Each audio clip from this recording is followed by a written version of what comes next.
Quackhack.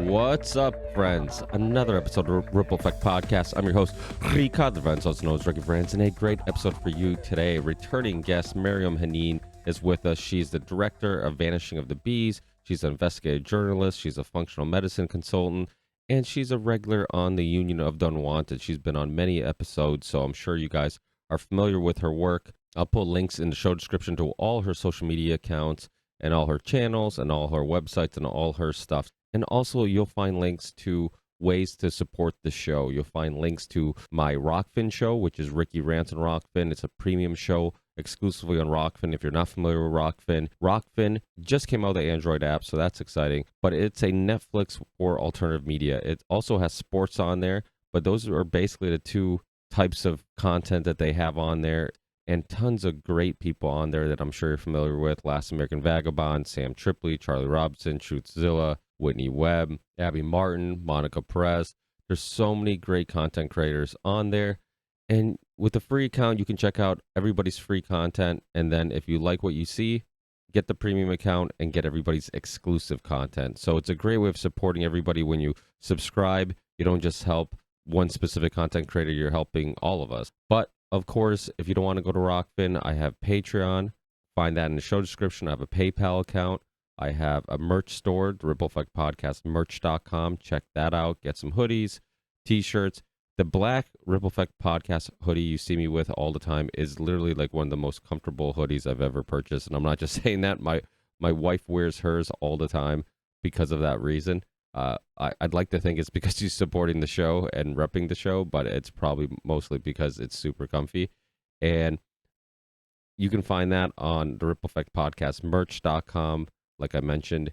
And there's tons of stuff. There's a little more expensive stuff, a little cheaper stuff. It's all based on like quality. Obviously, you get what you pay for. So if you just want to get a cheap, inexpensive t-shirt, there's tons of stuff on there. If you want to spend a little bit more on a higher quality hoodie or t-shirt or long sleeve shirt, whatever it may be, you can find that too. And then there's mugs, all that type of stuff. And there's also a new Union of the Unwanted merch store, so check that out. You can go to the show description and find links to the Union of the Unwanted, and you can also go to the unionoftheunwanted.com, and that has links to all our stuff, so check that out. And if you guys aren't familiar with the Union of the Unwanted, which I'm sure you guys are, but if you're not, it's a alternative media conference call of thinkers and independent creators coming together to spark interesting conversations. It's really, really fun.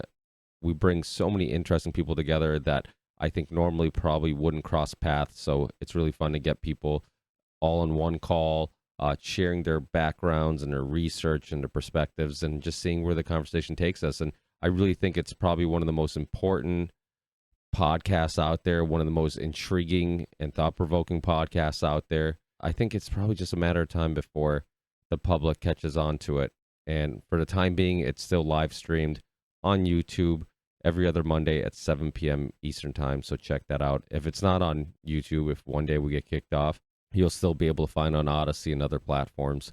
So just go in the show description, go to the unionoftheunwanted.com, and you'll find out where we're at. So like I always tell you guys, this is a value for value show. So support the show any way you can. Obviously, most of these options I'm giving you require finances, but if you can't financially support the show, rate the show, review the show, tell people about the show, do that type of stuff. It goes a long way. The algorithms are not helping us. Like I've been telling a lot of my content creators of late, and I probably have even mentioned it on a show or two, it's ridiculous how many episodes you can put out, how many great conversations I feel like I'm putting out, and you'll see little to no growth. And it's not just my show. All these content creators that I'm friends with, I mean, they have the same issue on YouTube and many of these mainstream platforms, Instagram, Facebook, Twitter. You know, you're putting out decent content and there should be some type of growth reflecting that. And yet there's little to no growth. So they're not helping us. So please help us by just sharing, reviewing, tweeting, and doing those type of things. And hopefully that helps in some way fighting back the shadow banning and a lot of the censorship we're dealing with. So that's it, guys. Enjoy the great conversation with my guest, Maryam Henein, and I will see you guys on the next one. Peace. How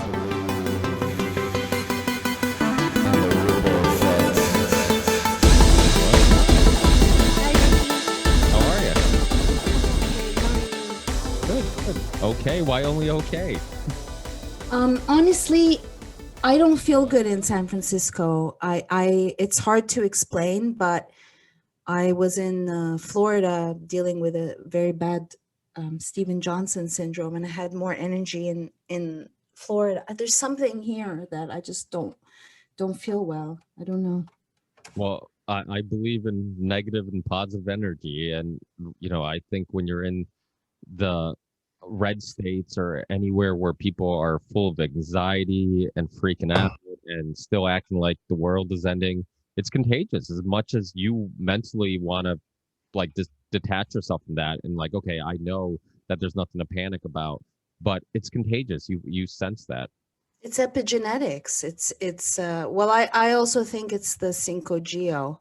It's the everything's on top of each other. The energy is bad. I felt better in LA, so anyway. That's why I'm okay, because I feel like it takes a while for my brain to come online. And do you know Helen of Destroy? Helen of Destroy. No, I don't. She does stuff with Harry Vox. She's also a journalist and she's brilliant, but she was in the city and recently was like, my memory is affected and I'm having brain fog. And so I don't know what it is, but yeah, I'm actively trying to either go to Florida or back to the jungle. Yeah, I was at the gym this morning and I ran into a friend of mine who just got back from Florida, and we were there late February, and it was amazing how it felt like 2020 never happened. And even though there are some I have some people who say, "Oh, but don't you still have to wear masks or whatever?" And it's like, kind of like nobody really forces it. Like I remember I went to the gym when I got down there, and I was so excited to just get a workout and play some basketball without having to wear a mask. And I mean, I always wear it on my chin, but there's always, especially around election time when tensions were really high, there's always that chance of like, okay, somebody's going to say something. I'm going to get in a little confrontation or something. And it's like, I just want to go to the gym, get my workout in without, people giving me looks. And I went down there and I saw on the front of the gym, on the door, it said masks required. I'm like, oh, what the fuck, man? I came all the way down to Florida to get away from this. Then I walk in and nobody's wearing a mask. I'm like, oh, this is awesome. So it was nice. And I ended up playing basketball full court, had a gym full of kids. We were playing basketball. And then I come back to Massachusetts and it's like people are still in this bubble. They're in this illusion that, the world's ending. And it's like, our incredible our awful long-term memory makes it incredibly easy to just keep us in this state, because people forget that when we were sold this, I mean, there was videos of people falling in the streets in China, people dying. I mean, you had relatives that lived in the same town, or sometimes friends who lived in the same area, same street, that you wouldn't even go see, and you're Zooming with because the government and everybody told you to freak out and you don't want to get in contact with anybody. So that was the thing that we were sold. And then what we got was something that now is kind of acceptable to say is equivalent or maybe even less dangerous than the flu, especially to younger and healthier people. And yet we're still justifying mask wearing and social distancing. And even though everybody can see that none of this makes any sense. I mean, you've traveled, I'm sure I've traveled to Florida that one time since the whole lockdown. We have to be 6 feet apart from each other. while we're in line to get on a plane, that we're all going to be sharing air, Right. sharing space, like on top of one another, masks down while we're eating and drinking. Like it's just ridiculous. Like it's none of it's about science. It's about, control. Absolutely. So to address, there's a collective energy. So even in Florida, where I did go in places where I was told they'd call the police, one retail store on Miami Beach, but overall the energy is still one of F you with the masks, so you can get away with it because there's this collective momentum. Whereas here in San Francisco, they are all wearing their masks willingly outside. I'm usually the only one. Even Zach is wearing the mask outside. I refuse to wear it outside. And so the energy has an impact. Epigenetics is real. And let's not forget, I'm from Montreal. My mom is still under lockdown. I'll just say one thing. I went to Whole Foods yesterday and I had been reprimanded. I bring my own bag, which I thought was a good thing to be to think of sustainability, and I was not allowed to put the bag on the conveyor belt because of the Rona. So yesterday I was he's like, oh, you can put the bag on. I'm like, oh, now the Rona's not going to be on the conveyor belt. They broke the news a week ago. And the guy chuckled. So even though some people know the difference, that's what makes the discerning. Are you gonna, it's not enough to be able to have the courage to stand up. I was speaking to my mom for Mother's Day and she's in Ottawa, and she said, but Mary, people are dropping like flies. And I just rolled my eyes, and she referenced a 7-month-old. And so I looked into it. I'm like, okay, mommy. And the child had pneumonia, but then got the PCR test and was positive, and so was relegated to having the Rona, and then effectively scaring people like my mom. And at this point, there's so much disinformation. It's very difficult. You have to be able to discern and be able to tell fact from fiction. It's difficult for many. Well, the thing is, I think some of the older people, it's there's this sense of they still live in this illusion that the news is there to give you the news and that a doctor is there to give you medicine and all these things that obviously there's so many layers to it and there's much more to the story. And recently they released so David Icke has a media company, Iconic, and they released a documentary called War of the Words, and I'm actually featured in it with a bunch of other people. And one of David Icke's sons was talking about this, and I think it was Gareth Icke who was talking about this in the documentary about how, for some reason, just because it's on TV and it's in high def and you have like, these words that are running on the bottom of the screen and it looks all legit, it looks like ESPN, it looks like, all these legit big corporate companies. If somebody says something on there, you're much more likely to think that it's true. But then Right. you watch a video on YouTube, and if it's grainy or it doesn't look as good, if it doesn't, for some reason the quality is not quite as good, all of a sudden you're going to dismiss it. It's not based on the information that's being shared. It's not based on if it's, if it was well researched or whatever. It's not based on any of that. It's all just this idea of like, okay, if they're on here, they're like more likely to be telling me the truth. If they're on here, it could be pseudoscience or whatever.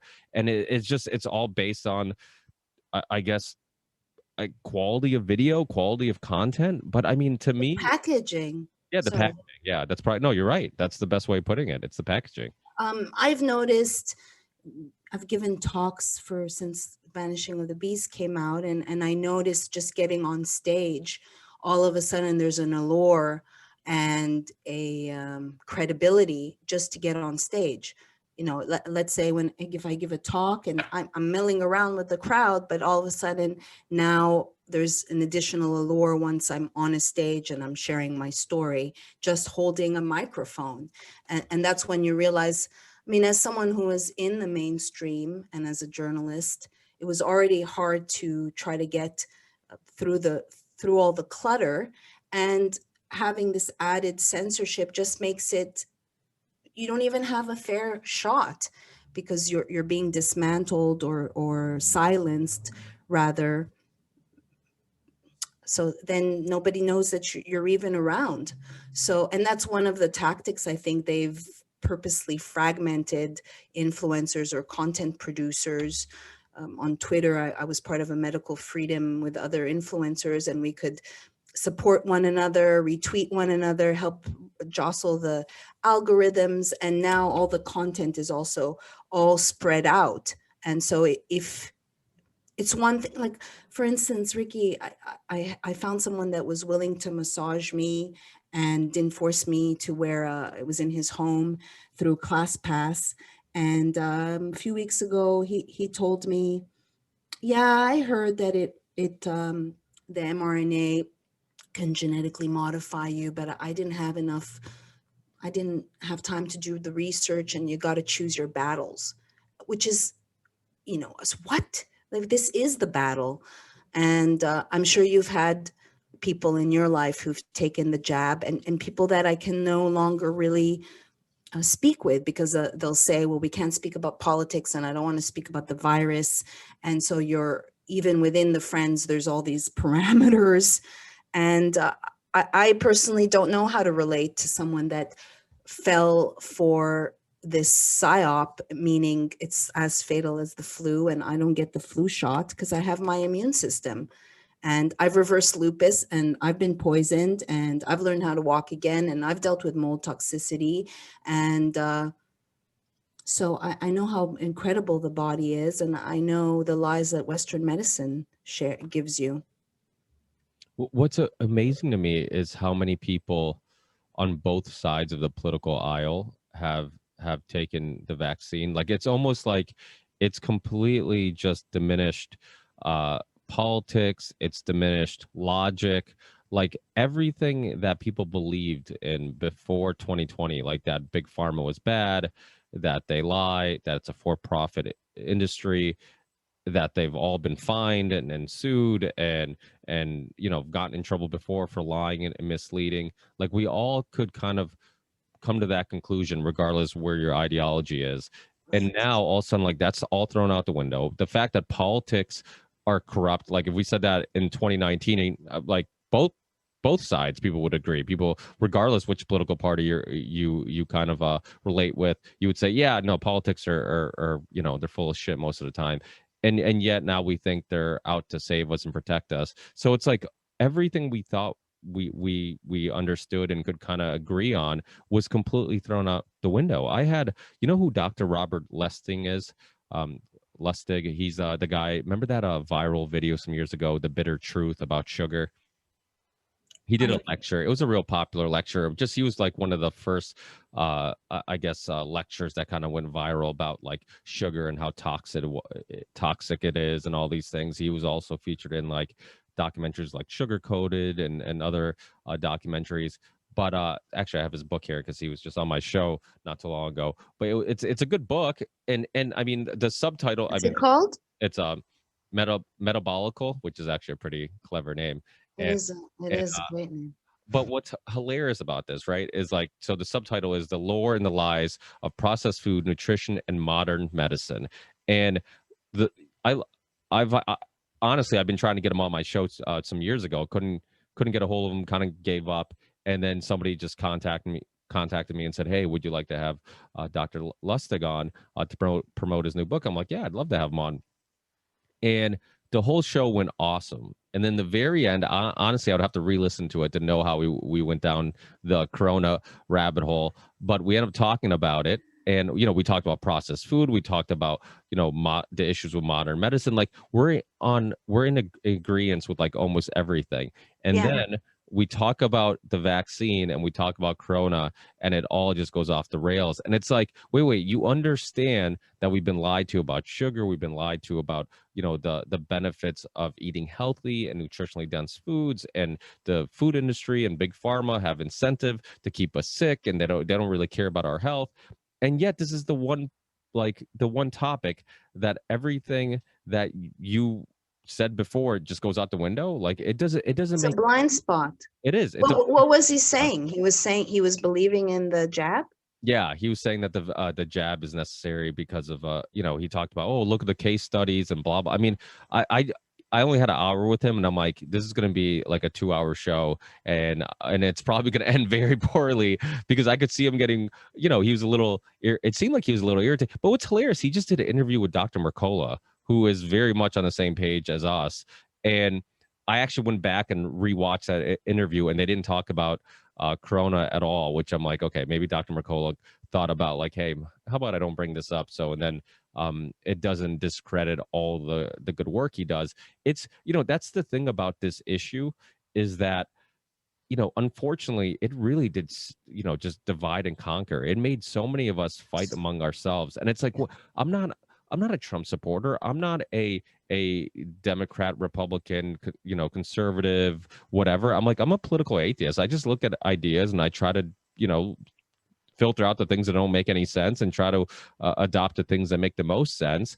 And of course, we all have, and I'm sure as honest as I try to be with myself with like my political stances or my stances on issues, there's always going to be something subconsciously that maybe is pushing me in one direction or another. But I honestly try my best to try to fight that and constantly question, like, okay, why do I believe this? Why do I have this stance? Why do I have that stance? I mean, that's why I'll have tons of libertarians on, and then I'll have a professor, Richard Wolff, on, who's like the leading scholar in Marxism, because I want to explore ideas, and that's why I'll have people who Dennis McKenna. Do you know who Dennis McKenna is?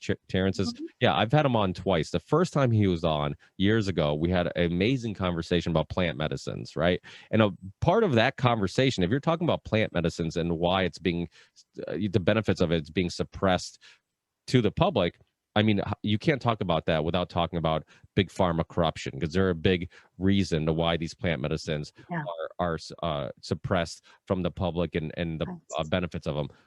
Well, I had him on a second time right around election time, which was an awful idea because it's soon into our conversation. He's going, and it's not his fault because I think the media and the TV, like everybody did a great job of getting everybody so worked up and so divided and so full of anger during the election time that anybody brought up anything about, the election or a president or whatever, people just were worked up. But he went down this like he went on this rant about like how Trump is like basically I'm not gonna remember his exact words, but basically what he was saying is how bad Trump was, and he was like the Antichrist and how Biden was gonna save us all from the Antichrist and all this stuff. And I'm just like, dude, like what the fuck are you talking? And I love Dennis McKenna. I mean, we had a delightful first conversation. Even that conversation after we kind of got off that topic, we it was a nice conversation, but it's like,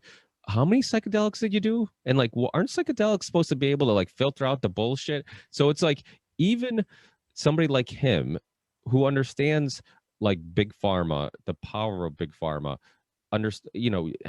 has done meditation and psychedelics to help filter out the bullshit. Even he has blind spots. So it's like, I think it takes it's an internal battle. It's an internal Yeah. battle to not get stuck in these tribes and not get stuck in these, just planting your flag on, this is where I am, this is my ideology, or this is my team, and I'm defending it. Like, we have to constantly question ourselves, but it just still boggles my mind how many people have completely thrown out logic during all this, regardless what team is saying what. Like, okay, maybe you don't like a side, and maybe some people on that side are, are saying things that make sense. Like, you don't just dismiss it just because it's the other side. And you see a lot of that. I mean, people were wearing masks in profile pictures on social media, but I mean, that's not about science. That's just like the FU. Virtue Yeah, it's signaling. virtue signaling.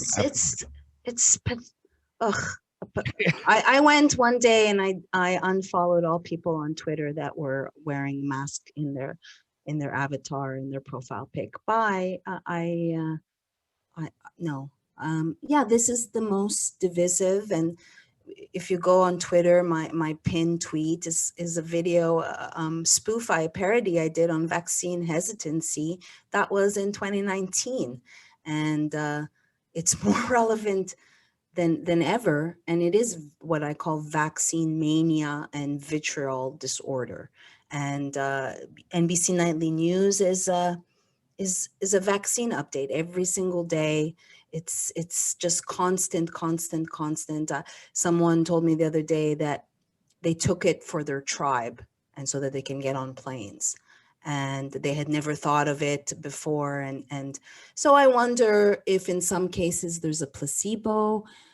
Obviously some people are okay on the outside, or I don't know if it's because they're waiting for the second shot. If that's the case, I was looking at Del Bigtree was speaking with three women who had succumbed to neurological side effects, and the gaslighting that they got when they tried to seek help, and telling them that it was in their head, actual neurological convulsions, and they were fine.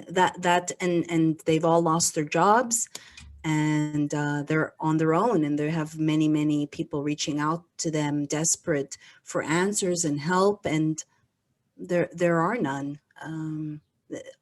Because I had Steven Johnson syndrome when I went to CPAC. I ended up I took antibiotics after a decade of not taking them, and it was a delayed reaction. And Steven Johnson is a rare skin disorder, and my whole body was in a rash and inflamed and blistering. And because of that, I asked the doctor to write me a note. I can't take a jab. I might die.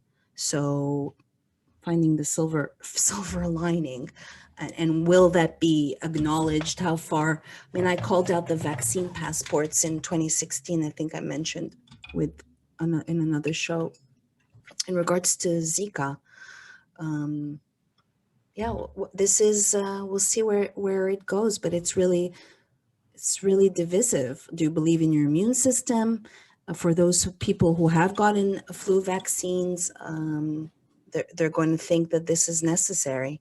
Many of the people who get sick already have been jabbed with the flu vaccine. Yeah. Well, what's weird in the alternative media world is that the most censored topic prior to 2020 was big pharma related. I mean, it was the vaccine stuff. I mean, you could be anti-war, your podcast never got touched, your videos never got taken off YouTube. You could be, doing shows on the cult, doing shows on secret societies, whatever it is. Really, there wasn't much censorship in those topics. So I feel like people who were reporting and investigating stuff like this, in the health and nutrition and big pharma world, we could kind of foresee this stuff happening. I kept saying that, like I kept telling people, I'm like, people in our world who report on these topics often, like I already saw censorship in 2014 when I had Dr. Brzezinski on my show, and I had, and my show didn't have any platform, but yet I had people contacting me saying that he's a quack and he's pseudoscience and all this stuff. I'm like, who are you with these fake accounts? And it's like, okay, there's something going on here. And then with so many documentary filmmakers that I've had on that have had their documentaries pulled off Amazon or Netflix, or there's one called The Big Secret, which by Dr. Susan Dowd.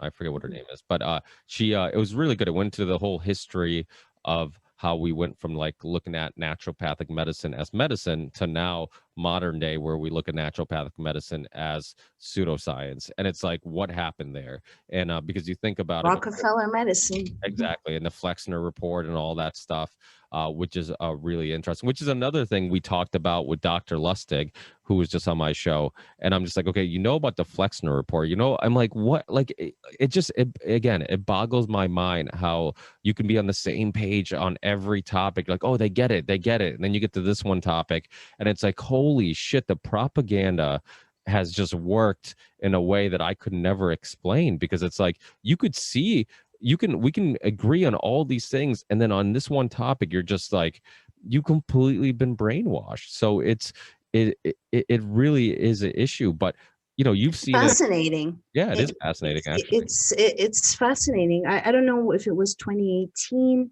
but I was writing an article on the politics of CBD because I started feeling the wrath of censorship in 2017 with the CBD formula, and I didn't know that the main company that was trying to get FDA approval that now has Epidiolex was GW Pharma, and they happened to have an exclusive marketing agreement with Bayer, that I blew the whistle on in Vanishing of the Bees. And any case, I had an article that was going to appear in Marie Claire, and I was thrilled that the mainstream was going to embrace my story, even though I distilled it and dumbed it down for Marie Claire. And then they called me and asked me what my personal views were on vaccines, which nothing to do with the story. And a few days later, they killed it. They gave me a BS excuse, and they killed the story. And definitely saw what was coming. And if you want, if it makes you feel better and you want to take that risk, go for it. But I would joke, like, if you put enough stickers on the ground, does a pandemic become real? Because the stickers are everywhere, whether you're in Costa Rica or down on Valencia. The separation stickers are there, and people cannot grapple with how this can be a concerted effort behind the scenes around the world. But we'll see. I think that they'll be happy with their 80% that will willfully take it. And then hopefully, Zach was telling me that I think it was Google that had stated that in summer of 2021, June 2021, this would be over. So it seems that, at any given time, they can recirculate it, right? But it seems like with all the vaccines that it might dwindle. I really wonder how long these people are going to wear their masks. And even though they've been vaccinated, then they still have to wear their mask, because maybe it's creating those asymptomatics, which is a fallacy of the healthy sick. But really what the jab does is mitigate, dampen the symptoms. So it will dampen, you just get less sniffles. It doesn't help make you less contagious. And now you have to get boosters. And it's an ongoing thing. Bravo to you. I do think maybe also, I do have two friends that are, quote, long haulers. And I had a friend, in fact, the woman who formulates my CBD, who is a scientist, brilliant herbalist, and she wanted to get it to kind of, the idea is that the strains usually weaken. And she says that she doesn't feel that this is natural. And I have another friend who also felt that it wasn't natural in her body. So I'm not saying that there isn't something out there, but even when I remember when I got the flu, it must be 5-6 years ago, and all my friends were like, Maryam, take the Z-Pack. And I took silver. I was really, really sick. The flu can be very, very gnarly. That's another thing, that all the flu, it's just a miracle. It's been obliterated from the earth. And I went to get blood recently, which was an unpleasant experience, because now you have to take your fever before you go see the doctor that's supposed to take your fever, just to enter the building. And when I went downstairs to pull the blood, the woman was she was alone, and she pulled it up, and I just made a little comment when I was like, all this for the flu. And she's like, oh my God, you are the only and first person that has stated that. She works admitting people at the ER, and thousands of people she's admitted, none of them have had the flu. And so she was awake, and she's in the ER, but nonetheless, the charade continues. And to me, I love, like, for instance, I'm doing yoga again, and it's a dark class, but I have to do it in a mask, Ricky. And so then there's the yoga teacher, they'll come and go, to pull it up, like, oh, there's two other people here. We're apart from one another. And then she'll ironically say, take a deep breath. And I'm like thinking in my head, are you fucking kidding me? You want me to take a deep breath behind this damp, hot, sticky, disgusting face mask?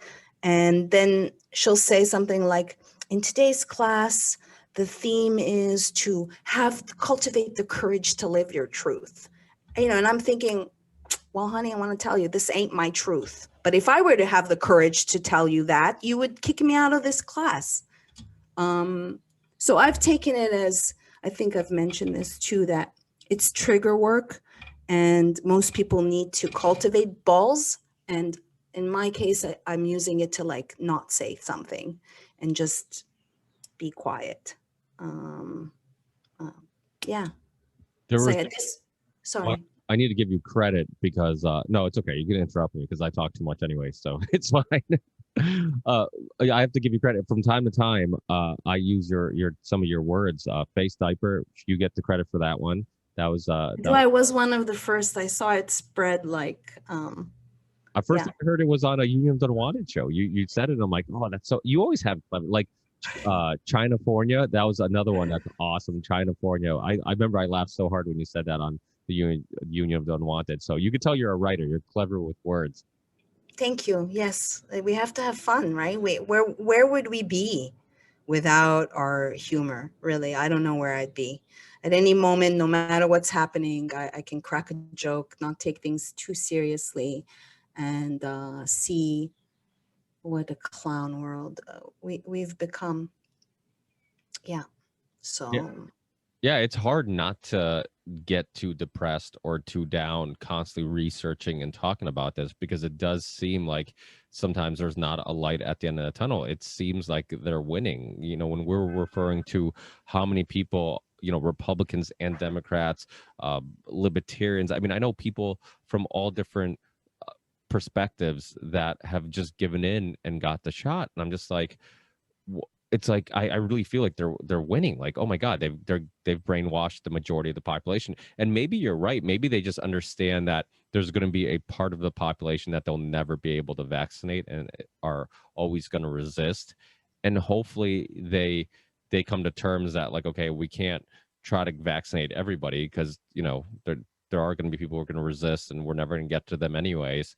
And then things will dwindle down a little bit. I mean, my concern too is like with everybody who's getting the vaccine for the purpose of traveling and all this stuff, I'm like, it's not even FDA approved yet. I'm like, they can't force you to get a vaccine that's not FDA approved. That's why they're constantly keeping us in the state of emergency and saying that we're in a state of emergency so they can justify the vaccine, because once we're not in a state of emergency and they don't have that benefit, it's not an FDA approved vaccine. You can't even legally get it. So, I keep telling people, I'm like, wait till you actually, if you want to get it for traveling purposes, then wait till you actually have to. Don't just prematurely get a experimental vaccine, which I know just as many people who've gotten sick from the vaccine as people who've gotten absolutely. from the virus. So I'm like, So it's like the same thing with malaria. I wouldn't take a malaria. I'm not talking about HCQ. There's other ones that you can have psychosis,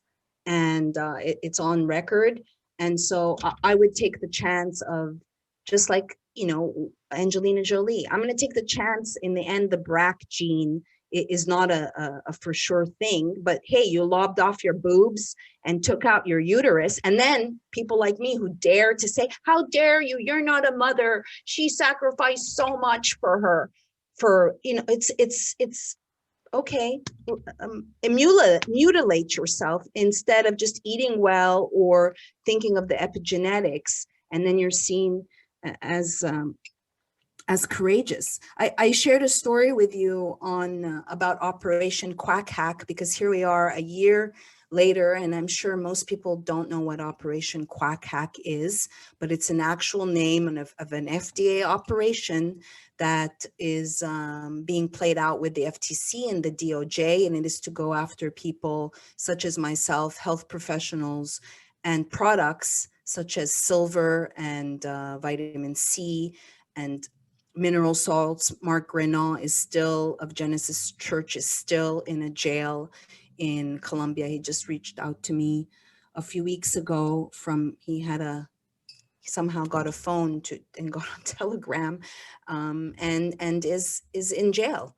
And here we have all of these products under EUA that most people don't know what EUA is, but it's like this suspended animation where they can get away with things that they normally wouldn't, but it's not FDA approved. And there is a difference. And a lot of these therapeutics fall under that. And the irony is that they're going after people who actually care about helping and empowering others and calling them quacks when the PCR test, there was someone I met in San Francisco and he said, making lots of money selling PCR tests. And I said, oh, you know that that's full of shit, right? And he said, yeah. And I said, I'm not judging you. And he said, no, I'm judging myself.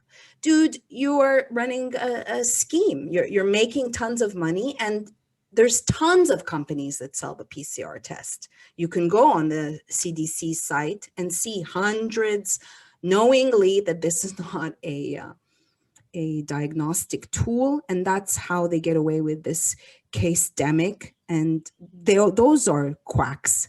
And yet, the hack part is that they have jurisdiction. There was one, for instance, business owner of 23 years who woke up and they had clipped him at the server level and disrupted his business. Poof, gone. People who've succumbed to strokes, who've had their sons arrested, who have had their homes raided by FDA that have showed up unannounced and confiscated things such as computers and cell phones. So this is happening, and it's really a travesty. It's a travesty that you can get a warning letter from daring to use the word prevention in the same sentence as the Rona. Well, look at the power of the media and how quickly they will demonize anybody who speaks even slightly poorly about the vaccine. Because look at what the whole Joe Rogan controversy.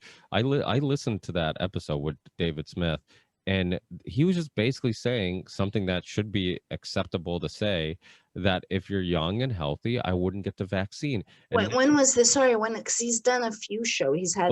so there's one just recently, not too long ago. I think it was last week. It was either last week or no later than the week prior to that, where he had Dave Smith on, who's kind of a well-known libertarian / comedian. And during the podcast, and I remember listening to it and not thinking it was that controversial at all. He just said, yeah, if you're young and you're healthy, I wouldn't get the vaccine. Why would you? Like you're young, you're healthy. The chances of it being lethal or dangerous to you are very minimal.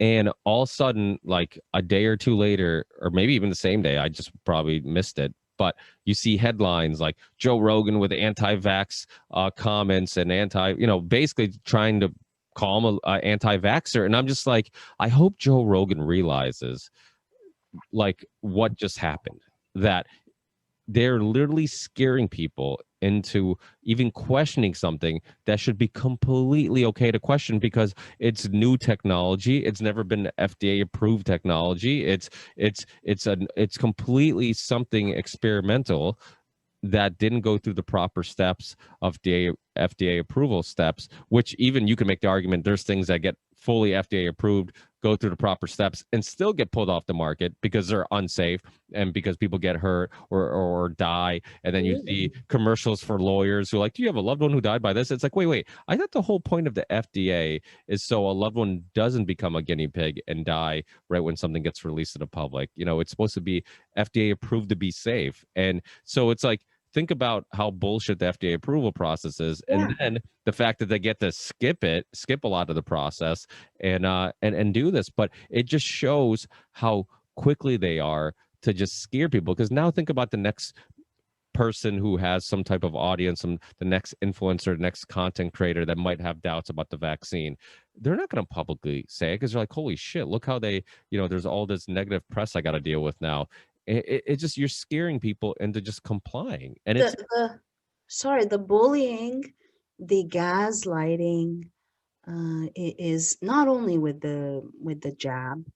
I mean, when you look at this manufactured race war that's going on, so many people have been bullied to resign, are not having the courage, even with the election process. Now it's been reduced to the big lie.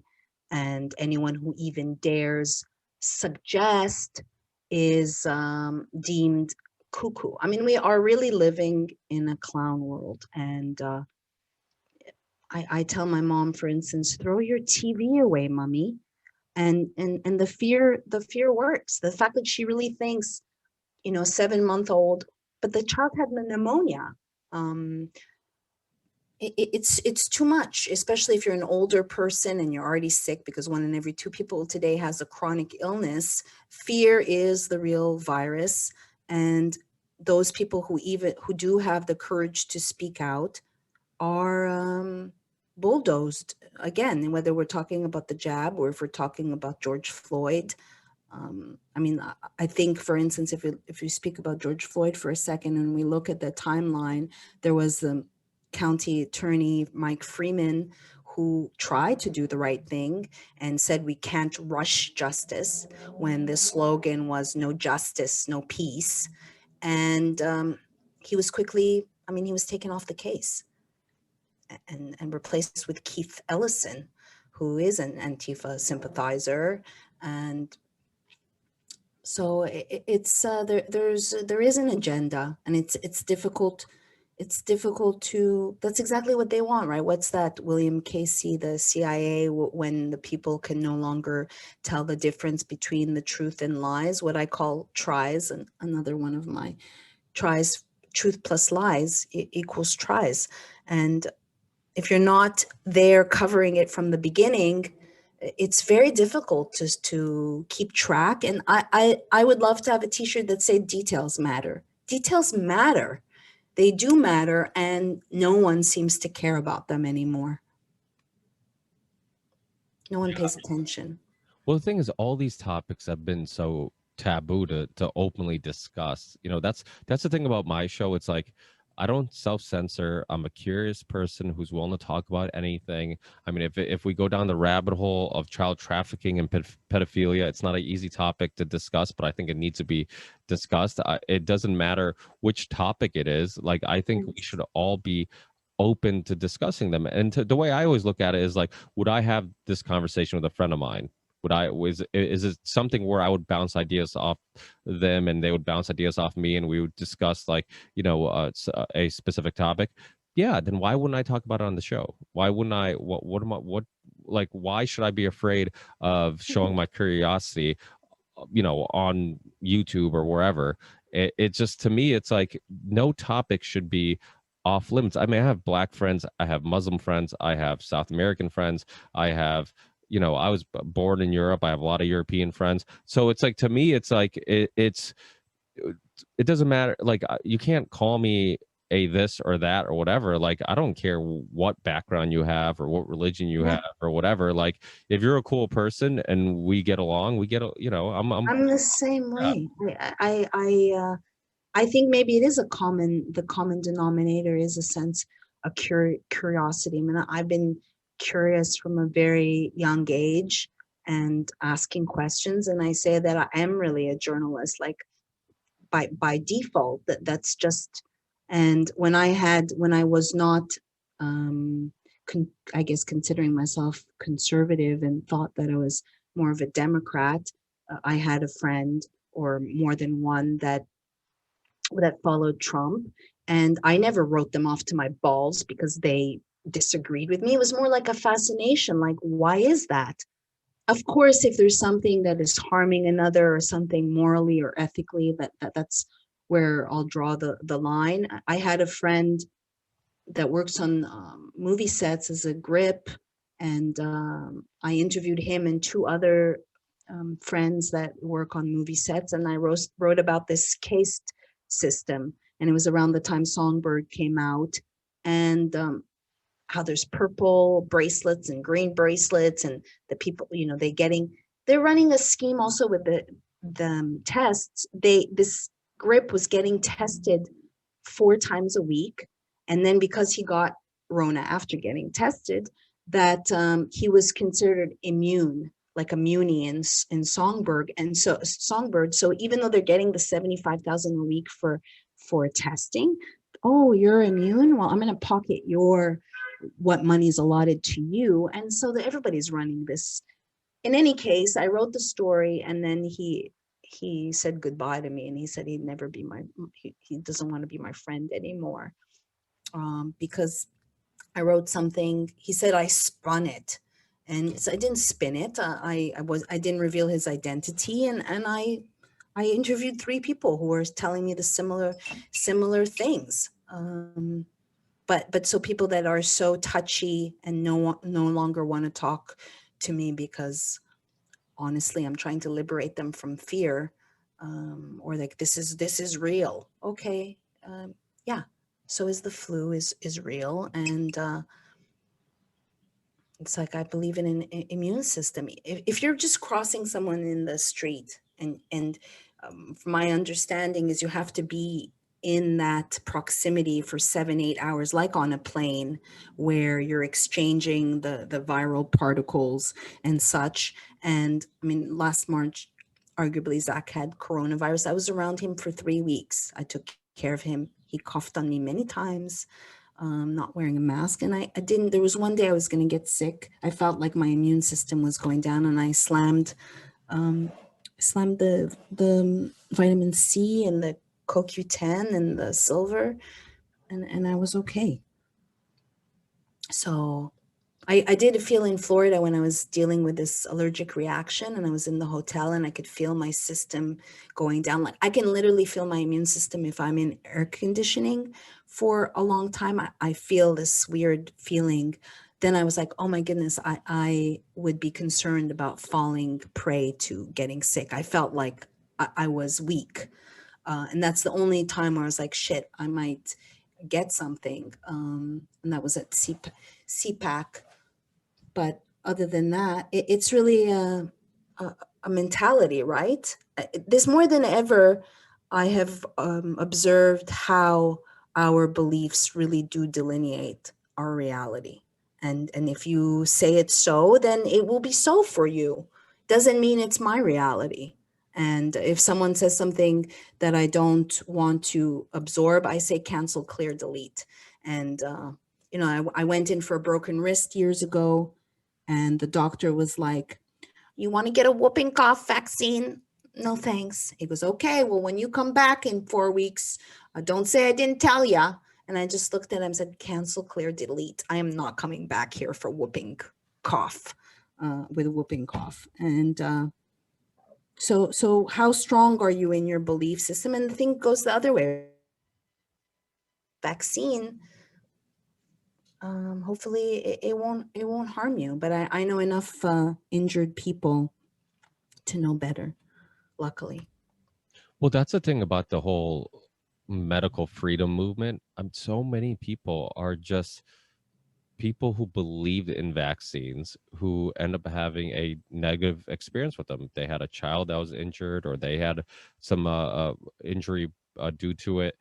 And you see, like Dr. Brian Hooker from the documentary Vax, I had him on, tell his personal story. I mean, he was just a curious father who wanted to know what the fuck happened, and if there was any real science behind the fact that vaccines were safe. And you see it with Brian Festa from the the CT Freedom Alliance, and over and over again, they're just concerned parents and people who were lied to or deceived, and probably didn't even want to believe that they could have had some control of these outcomes. I mean, that's probably the hardest pill to swallow, Right. is understanding, come to the conclusion that maybe I could have prevented this. And it's not their fault, because you have pediatricians and all these people misleading you. You look at Dr. Paul Thomas, who is one of the most popular pediatricians in the U.S. He has a huge YouTube channel. He was a part of the Vax versus Unvax study, where at his office he would let people vaccinate their kids if they wanted to. If you didn't, he was okay with it too. So they went to him about putting together a study where you would kind of look at the vaccinated kids, the partially vaccinated kids, and then the fully vaccinated kids, and kind of look at their health, see if they would return for issues or whatever. And just like straight down the line, they found that the more vaccines you got, the more likely you were to have a lot of health issues.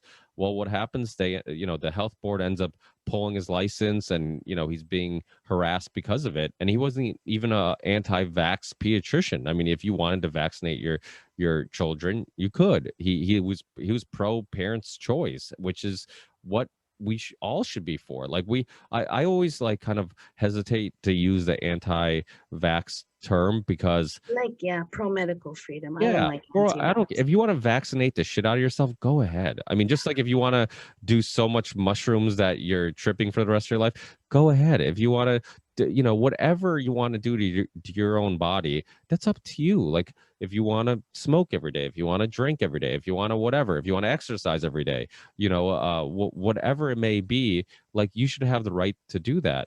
And that's the thing about these battles. It's like we've created these lines where it's like you versus us, and it's like you try to tell people it's like we're on the same team. I'm not fighting just for my freedoms. I'm fighting for your freedoms because you're being taken advantage of, and you're going to have a lack of ability to enjoy life to its fullest, leave your house, have your kids not have to wear masks. I mean, my kids have been homeschooled since the whole mask mandate thing because I don't want my kids to go to school and wear a mask all day. And it sounds ridiculous, but like No, it's not to you, but I'm to some yeah. parents, it's like, oh, that's the only reason. It's like but it's a very important reason. I mean, for many different reasons. First of all, the masks aren't even clean. I mean, how often do we really, the average person, because you're always so concerned about getting somewhere and not having a mask to go into a store or gas Yeah. station or convenience store, you have them laying around everywhere. They're Yeah, I throw them. I told Zach if I see any blue face diaper on my bed, it's going in the trash. I'm not. Why does Ugh. Zach wear them outside? He should know better, shouldn't he? Because he thinks that they work partially, and you can have that conversation with him. Maybe I'll have him on and bust his balls about it. I Yeah, go ahead.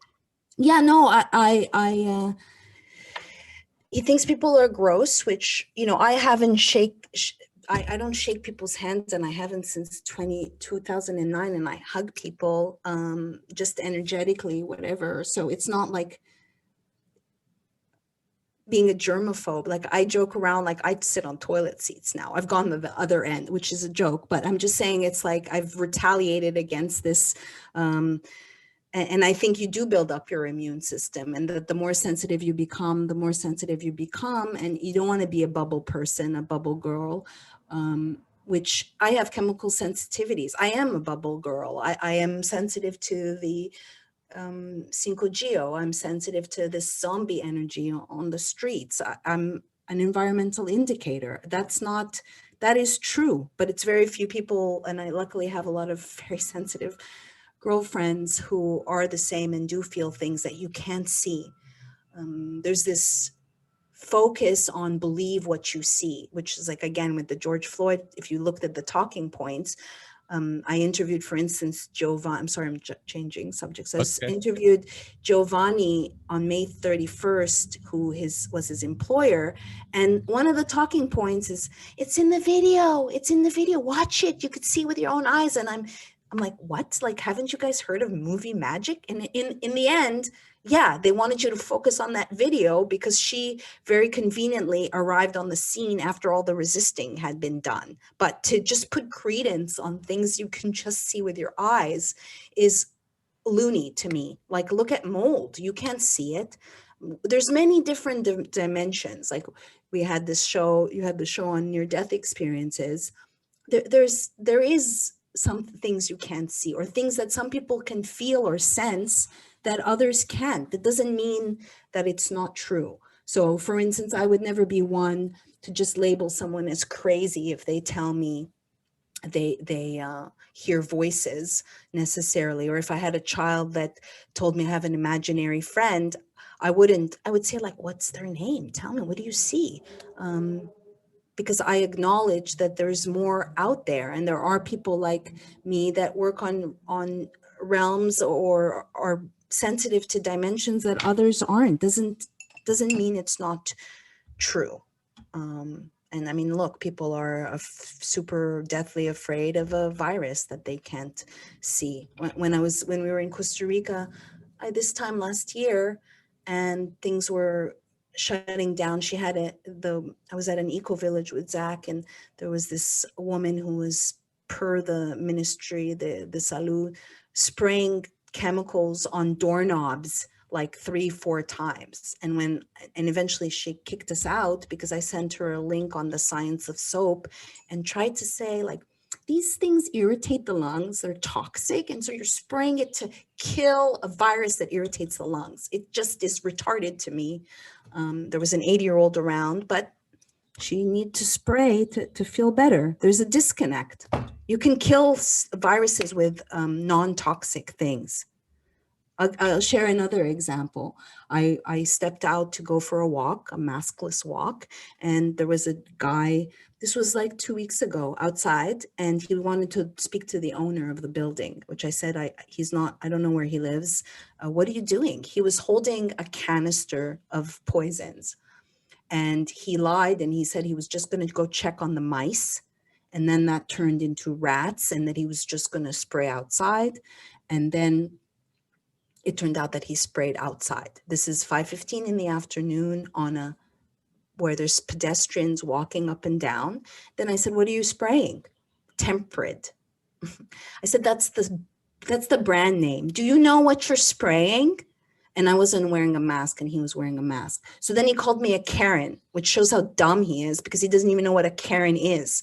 I wasn't meddling in his business. You're on where I live. In the end, they shamed me. The owner got involved. They said, he said, "What are you doing, lady? You're not wearing your mask." And I just, like, are you fucking kidding me? You're about to spray cancer-causing chemicals on the sidewalk with other people around, and you're shaming me for not wearing a mask outside? Like, what? And it turned out, I looked up what temperate is. Ironically, it's imidacloprid, which is the neonicotinoid that I outed in Vanishing of the Bees. And now they're spraying it for rats in San Francisco on a monthly basis. They must be mutant rats. But this disconnect is everywhere. It's mind-boggling to me, Ricky. There's a Kennedy, actually. I'm trying to find the article now. Where is it? EU court upholds ban on Bayer's bee killing pesticides in landmark ruling. He tweeted that out today. Oh, really? Yeah. I just sent him my Quackhack story yesterday. Yeah, I'll see on his Twitter. Yeah, it was on his Twitter. It's also Does it say what chemical? I'd have to go into the article, but if you go to my Twitter feed, you'll I will find it, or you can go to his. I'm sure it'll be there. But yeah, so it was funny because I saw that today. It's actually on top of his Twitter feed, so you'll see it. It's the top article. It's I don't think he has anything pinned. So I think that's just the top one. But yeah, he's filing a lawsuit with Robert Barnes. I don't know if you saw. Robert Barnes was on Alex Jones. I follow Robert Barnes, and I followed other Viva Fry and Robert Gruler in regards to the George Floyd debacle trial.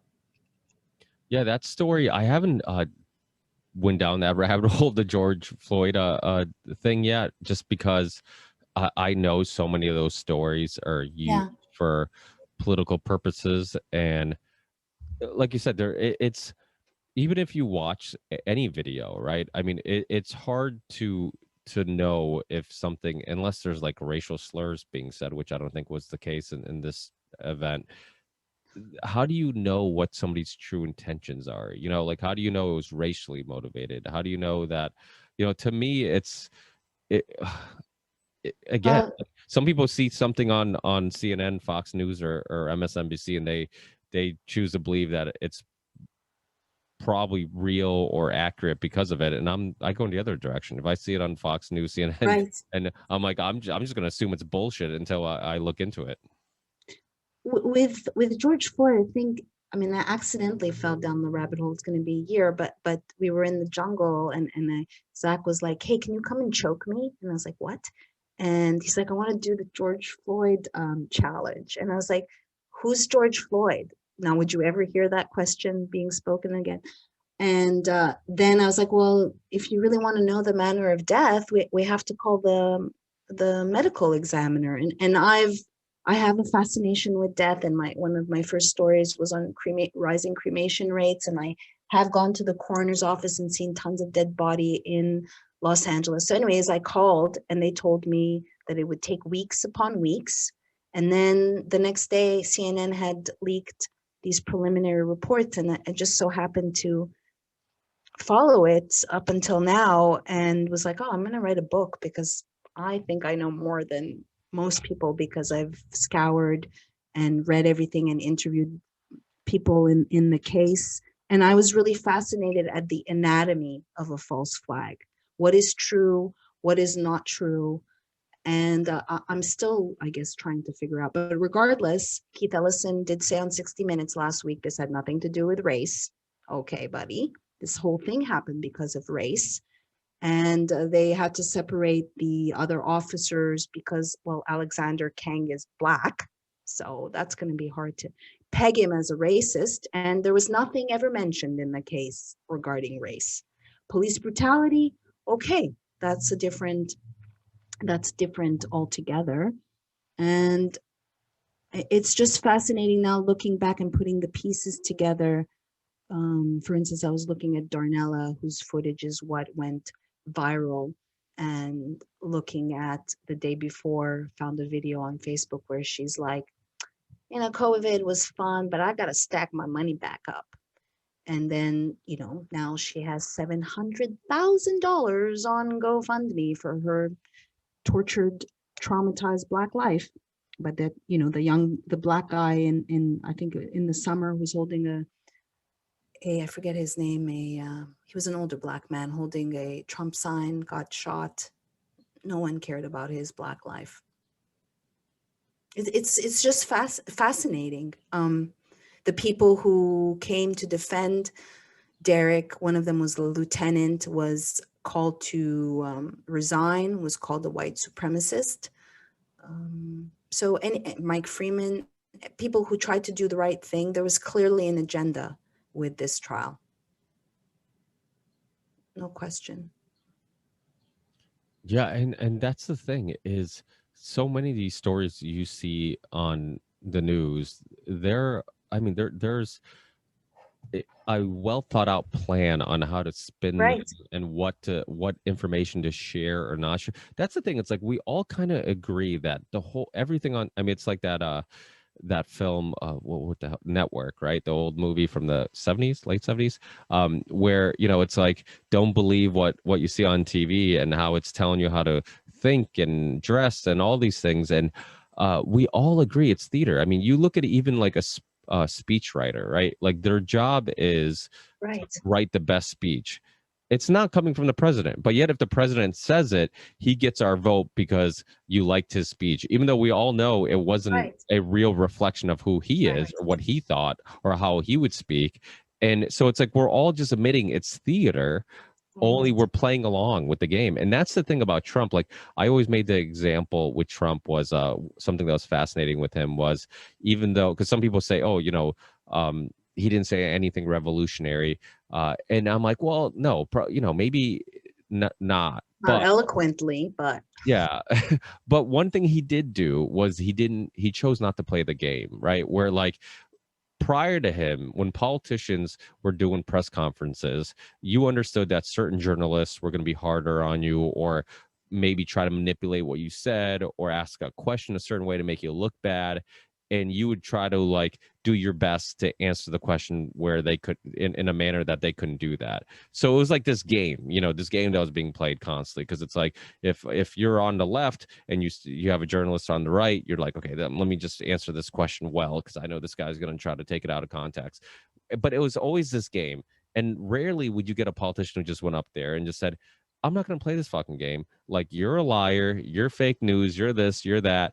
And just kind of pull the curtain back and say, hey, this is a big fucking game that I'm not, it's all theater and I'm not playing farce. Yeah, it's a farce. And so to me, I thought that was refreshing. yeah, it was refreshing. It was it was refreshing to just kind of have somebody who, even if he, and again, I've heard you say it in interviews and I've said it too, where like I have such mixed feelings with Trump because in certain examples you're like, okay, he did do things that you're like, okay, maybe he got it, maybe he understood, maybe he wasn't, a part of the bigger plan. And then other times you're like, what the fuck are you doing? Like, why, why? With the vaccines, for instance, Yeah, I mean, initially he talked to Robert Kennedy Jr. right when he got right? in And office. then Bill Gates got involved.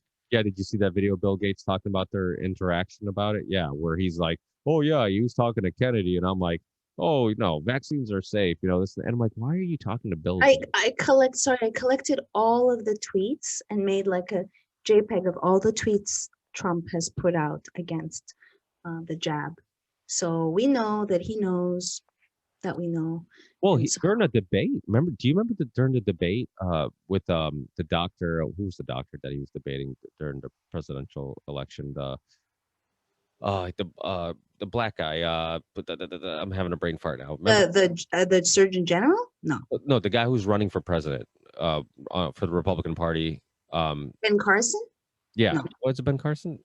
No, it was. Yeah, maybe it was. Surgeon running, yeah, wasn't it I'm Ben? gonna have to look it up. But Yeah, look it up. during the debate, I remember like them. They were attempting to make Trump look bad, and they brought up the vaccine issue Oh. during one of the debates, and they basically were like, "Oh, what do you think, doctor? You're a real doctor. What do you think about Trump's perspectives on vaccines?" And he's like, "Well, he's like, I do think that maybe we are giving too many at too young of an age." And it's like the question didn't get the answer that they were looking for, and it didn't make them look nearly as bad as they expected.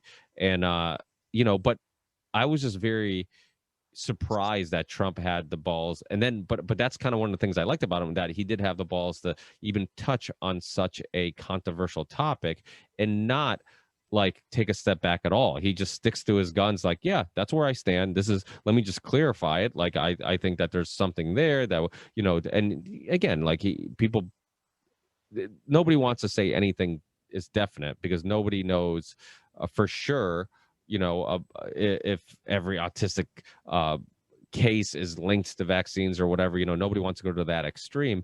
But like Trump said in this video and during this interaction, like if there's that many people that are saying there's a link with the timing and all this stuff with a vaccine injured child, then it's something we should at least look into, and it should be a conversation we at least should be willing to have. It's like Robert De Niro when he initially Yeah. was anti-vax documentary, and today's show we're like, and all the morning shows, we're more than happy to have him on to talk about vaccines then. And then the second he watched the documentary and he's like, maybe there's something there, maybe it should be watched, maybe people should go out and watch it, all of a sudden he's being interrogated on these morning shows.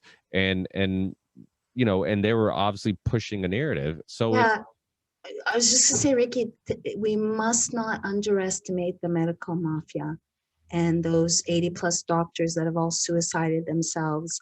And it's real. I know celebrities who've stated that they've gotten calls and threatened their children, threatened their lives. It's real. I remember when I was dealing with all the shutdowns, we lost so much money and we had to take money from predatory loans. And these people would call and threaten me, threaten my business, put stickies on my door. And I remember thinking, I know how people like either commit suicide. They're being led because, like, imagine you're rated, you can no longer practice medicine, you've lost your license, you've lost money, you're not able to feed your children. You're driven. You think that that's the solution, and then it looks like you've suicided yourself. Or so it is real. And when push comes to shove, I understand why people would say, I'm not going to pursue this anymore. And there's too many people, whether it's Trump or whoever, that are not talking the way, like talking straight. It's still political theater. It's still BS, rhetoric, propaganda crap that people should know not to take too seriously. So I mean, just to have, I understand that it is difficult when it comes down to it, if you're threatened directly or indirectly. And they play with people in different ways, whether it's Mercola, he's big, so they're going to use him as a poster child. Someone like me, well, they can just keep a cap on. I can never get too successful.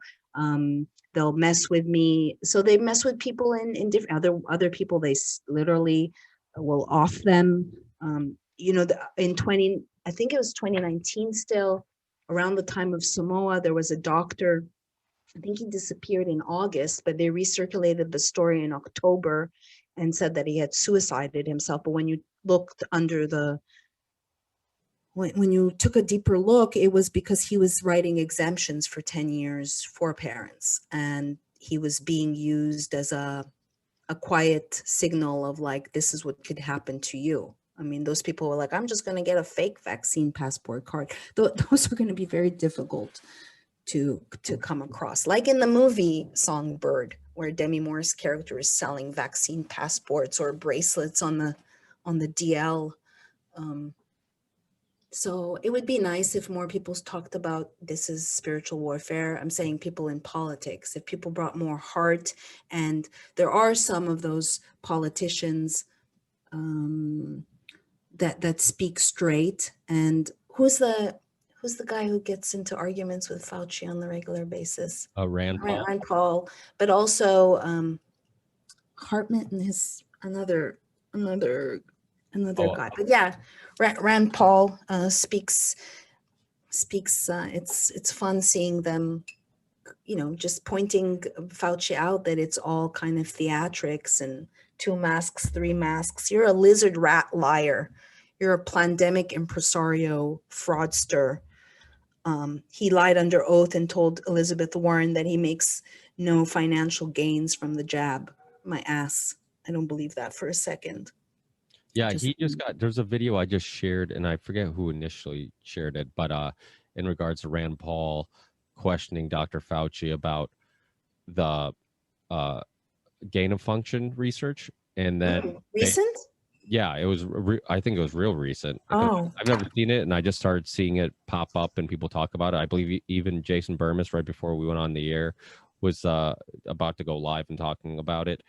So this is recent, but basically, Dr. Fauci gets caught lying again and again and again, lying about the gain of function research and his link to it and the Wuhan lab, and Rand Paul calls him out on it. I mean, what's crazy is that the hardest interview he's gotten, the only hard interview he's gotten, was with Eugenio, the Mexican actor, which was a great interview because he actually, you know, he was politely, you know, basically calling him out, and as nice and as likable. So good. He was so good. He handled him so good. And you could see Fauci like just incensed. You know what he's thinking? Like, who the fuck booked this? When somebody does the research, somebody's gonna get fired. Yeah, I kept thinking of like he's gonna lose it once his interview's over on his staff, whoever, because he's basically a PR guy. I mean, I had Dr. Joel Hirschhorn, who's actually now kind of doing his rounds. But when I had him initially on, I got exposed to his work by Dr. James Lyons Wheeler, and the host of Unbreaking Science. And you know, he goes, we talked about how Dr. Fauci is the highest paid government employee, how this guy, $440,000. This guy goes around and all he does is interviews. He has no time to keep up with the research, the number, the cases. All he's doing is like basically PR.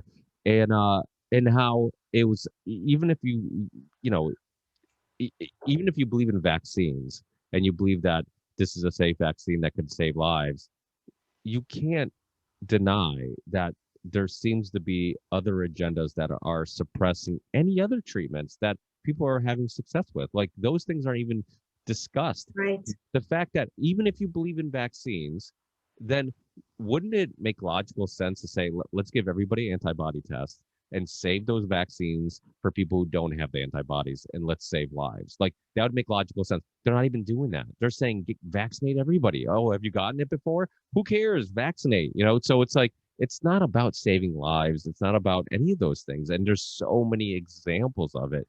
And I found actually the article I was referring to with Trump.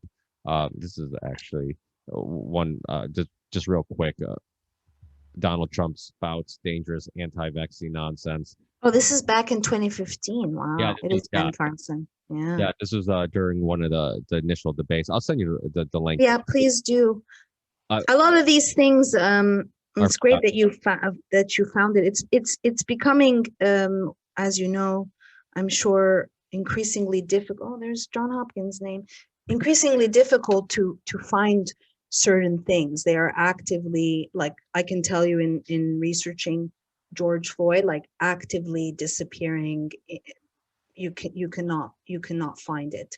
And the same thing goes with studies. I mean, as far as Fauci goes, 7 presidencies, yo.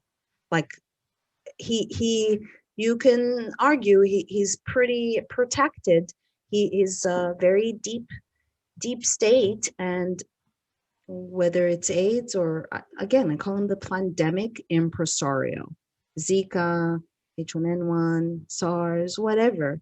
Practice run, practice run. I had found early on someone that worked for the WHO that was alongside giving a talk at the Aspen Institute, and he stated that he doesn't say who they are because he wasn't working with the WHO.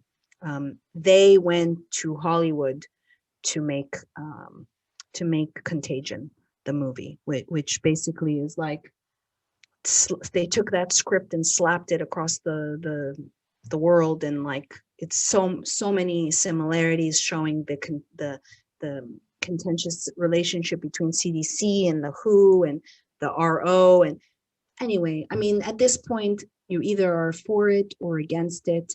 I'm focusing on this book, and then I think personally, I'm just going to go back to doing consults or coaching and one-on-one help people. And for a long time, my business partner was like, stop calling them out, just focus on what you can do. And in my mind, I was like, how can I'm a journalist, I can't help myself. But I think after my experience with CPAC and going all the way across the country to be a patriot and cover this event and being told to leave, just I was like, oh, this is all political theater, and I'm not going to put it's at this point, whether you're going to get the jab or not. What more can I tell you? Some people have to learn the hard way, or maybe luckily, hopefully they won't be endangered by the jab. That's just where I am. I'm glad for this experience of going down and experiencing right-wing politics, but I do think it's all political theater. And if a year ago someone told me, or 6 months ago, or whenever, Trump is an actor, I would have said, yeah, you're right. And when I was like 4 rows at the deadly insurrection and I scanned him, I wanted like so much to get close to Trump just so I can scan his energy and get a vibe of I didn't get this as an evil swamp creature, but I did get a vibe of like playing a role. And I had a call with one of my friends who's a lefty, and he hung up on me when I told him, bro, AOC is an actor. And he got offended. It's like if someone told me Trump, I wouldn't get offended. I'd be like, yeah, you're right. Like, really? You don't think AOC's acting? You're in politics, of course you're acting, right? I mean, like, you don't, that's literally 90% of your job is going on TV, doing interviews, being on the phone with people and telling them things that you're not really thinking or feeling, and giving them promises you're not really going to keep, for your own benefit. Of course, like that's acting. I mean, that's, I mean, it's lying, and personally, I think they're more like liars than they are actors. But without a doubt, I mean, you have to be good at, I mean, how many times are politicians on, running for something and they're promising things that in the back of their mind, they know they can never go, give to people. It's just like, they know it, but they're going to say it anyways, because it might just be the difference maker in getting your vote. And so it's all theater. It is all theater. And that's the thing about like the Corona issue, is that it is one of those issues where I'm with you where like now I'm just gotten to the point where it's like, how much more fucking evidence do you need? Like if Right. you're still willing to get the vaccine, if you still don't think there's a bigger agenda, when the pandemic documentary went viral with Dr. Judy Mikovits, one of the reasons I think it went viral was because what Dr. Judy Mikovits was saying made more sense than what the TV was telling you. So you're being told one thing, and you're like, "This doesn't make a whole lot of sense." There's this virus that is killing people. People are dying in the streets, and it's just these case numbers are going up. But I'm looking around, and I don't see things nearly as bad as the TV's telling me. And then this documentary came out, and all of a sudden somebody's telling you like, oh no, this is a hoax, not in regards to the virus existing or not, but it's a hoax in regards to the The threat of the response. virus, the response, and that there's a greater agenda being pushed. And it's like, oh shit, this makes way more sense than what we're being told. And that's why people believed it, and people started sharing it, and people started being just intrigued with it. And if no other good comes out of all this nonsense, the only good that might come out is the fact that so many people who would call us conspiracy theorists if we brought up Bill Gates and eugenics, we brought up any dangers of vaccines, are now a little bit more open-minded to some of those conversations. And so we can't win them all, but I think there's probably some that are much closer to our side than previously, because they just look at the censorship. I mean, so many people are on Rockfin. You're still on YouTube, surprisingly, and you and I are still on YouTube, surprisingly. But are But you I'm on my second strike, Ricky, and are you on it's any of the alternatives yet? I am, but I'm fragmented, and I'm on Rumble, I'm on Gap TV, and um, yeah, I'm gonna do more woo-woo shows where I'm looking at spirituality and interviewing people and just focusing on more positive things because I really do think my message is to really advocate for mindfulness and self-discovery and know thyself, and it's easy to point the finger and to blame, but I really think that people can grow and can change, and it's about making heaven on this earth, and being self-reliant and being in touch with yourself and nature, and impacting your circle. But as I've seen, having lost supposed friends who've attacked me and called me names, it's becoming a lonelier world, and that's why I appreciate having conversations like this with you and other content content producers, because it's important to have a sense of community. Yeah, I just want to focus on solutions, and I'm so surprised that the people that I had relationships with, friendships with, they're like, I got the jab. I don't, I had a friend, a close friend, and I was in LA, and he said he hadn't had human touch. And I said, well, I'll come on over and hug you. And he's like, yeah, but you haven't been socially distancing. I've been quarantining. Like, what? Yeah. Where are you going to go with that? I know. I've my father-in-law, he's a huge into Christmas, and this Christmas he didn't come over, and he's like a super right-wing Republican Fox News watching guy, and I was so stunned by just how much he drank the Kool-Aid and how much he fell for all this. And to not see my kids on holidays. I mean, we just recently started seeing them again, and I was like, I was telling my wife I was so upset, and I wouldn't talk to him about it because I don't want my wife to get mad at me. But she, I'm just like, listen, I told my wife, I'm like, listen, if this thing gets brought up, I'm like, I'll Yeah. be polite about it, but I'm like, I'm not going to be able to pretend that almost a year of not seeing your grandfather for some ridiculous reason isn't an issue with me. Like it's bothersome that you don't even go see your grandkids. Like it's to me, there's just They're vectors of disease. yeah, well, people got exposed. That's the other thing too, right? How many people don't practice what they preach, right? How many people are super easy to say, yeah, fuck those liberals or blah, blah, blah, this and that.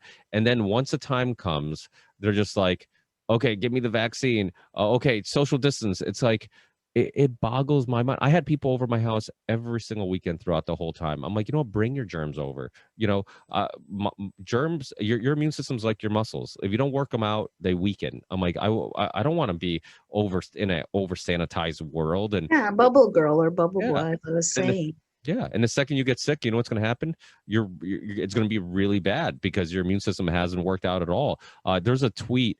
I forget who tweeted it, but it was a real clever tweet. It's like, have you ever seen somebody who had the flu and was asymptomatic, or had strep throat and was asymptomatic? You know, and I'm like, exactly. I'm like, that's such a perfect point. Like, when have you not had symptoms and been sick? Like, most of the time, that's not like, we don't consider people who I don't. think the vaccine is going to make the asymptomatics because it's dampening the sniffles. But yeah, you're right. This notion, Deborah Birx was central in bringing this the asymptomatics. Sorry, I didn't mean to interrupt you. No, it's okay. I need interrupting sometimes. I wanted to ask you if you saw SNL. You We know, could talk about Elon Musk's very cringe, awkward monologue. I did. You know what's funny? I saw my brother Saturday, and he's a big SNL guy, and he's like, "Oh, you guys gonna watch SNL?" I'm like, "I haven't watched SNL in years." I'm like, "What?" I'm like, "Why would I watch that trash?" And he's like, "Oh, it's funny sometimes or whatever." And I'm like, "Okay, whatever you say." He's like, "Elon Musk is gonna be on. Maybe you'll watch it." I'm like, honestly, he's another guy that it's like, sometimes he says things like AI is going to ruin the world, it's dangerous, and then 2 seconds later he's like, look at my new AI technology I'm working on. And I'm like, what the fuck is wrong with this guy? I'm like, you were throwing out mixed signals. And he's like a lot of really smart people, or maybe bookworms, like, he's socially awkward, and he's not. Aspie, yeah, he admits it on stage. But I was curious to see if it was maybe a humiliation ritual. The fact to say that Doge went down because he said it was a hustle. He was basically kind of entrapped in, I mean, the whole thing. Why did he agree to do any of that? He is super socially awkward, but the guy says, so it's a hustle. And he goes, yeah, pretty much. So he kind of goes along with it. He's on TV. I mean, of course, he could have said, no, it's not a hustle. But I mean, it's all hustle. But the whole Federal Reserve and money, it's like we took a piece of paper and we said, this is all make believe. It's all make believe that we infuse collective. So, you know, that could be a hustle. The value of the dollar is going down. So I wonder if the fact that the market did really poorly afterwards, and they're not, I don't think the conventional, I think they're threatened by crypto, whether it's another psyop to capture us or bamboozle us, like that letter after the letter in the alphabet. Did you see that? Did you see Cullen's HBO special about No, I didn't. Q? Excellent. Oh, it is good. I've saw it. I think it's I saw it existed, but I'm like, but this is my problem. Anytime I see a documentary on HBO, Netflix, Amazon, and it's like any topic that's kind of conspiratorial, I'm like, this is going to be such a propaganda film. I'm like, this is going to be like this. So I always felt like there's, okay, this, somebody has an agenda, and if it was really good, and they went down some rabbit holes, would they actually have this film on this platform? well, I'm hearing. the timing, the timing of it, I mean, it's excellent in the way it's made. It's definitely shitting on that letter. And I mean, the campaign on just CNN alone to discredit Q is I mean it's when I was at the Capitol and I was like, oh my God, we're the storm. We are the storm. How the storm is upon us, and that's what kind of shut everything down and ushered in Patriotic Act Part 2 that was penned by Joey, and it's just brilliant. But I never was deep into that, but I found it interesting that autists would believe it's a script that's been written, it's an operation, but you would believe that this person or this team has these prophetic fortune teller capabilities, but then you're going to shit on spirituality or intuition or woo modes of healing. That's kind of like scratching my head. Like, how can you believe in that, but not believe in like God and magic and other things that you can't explain? Do you know what I mean?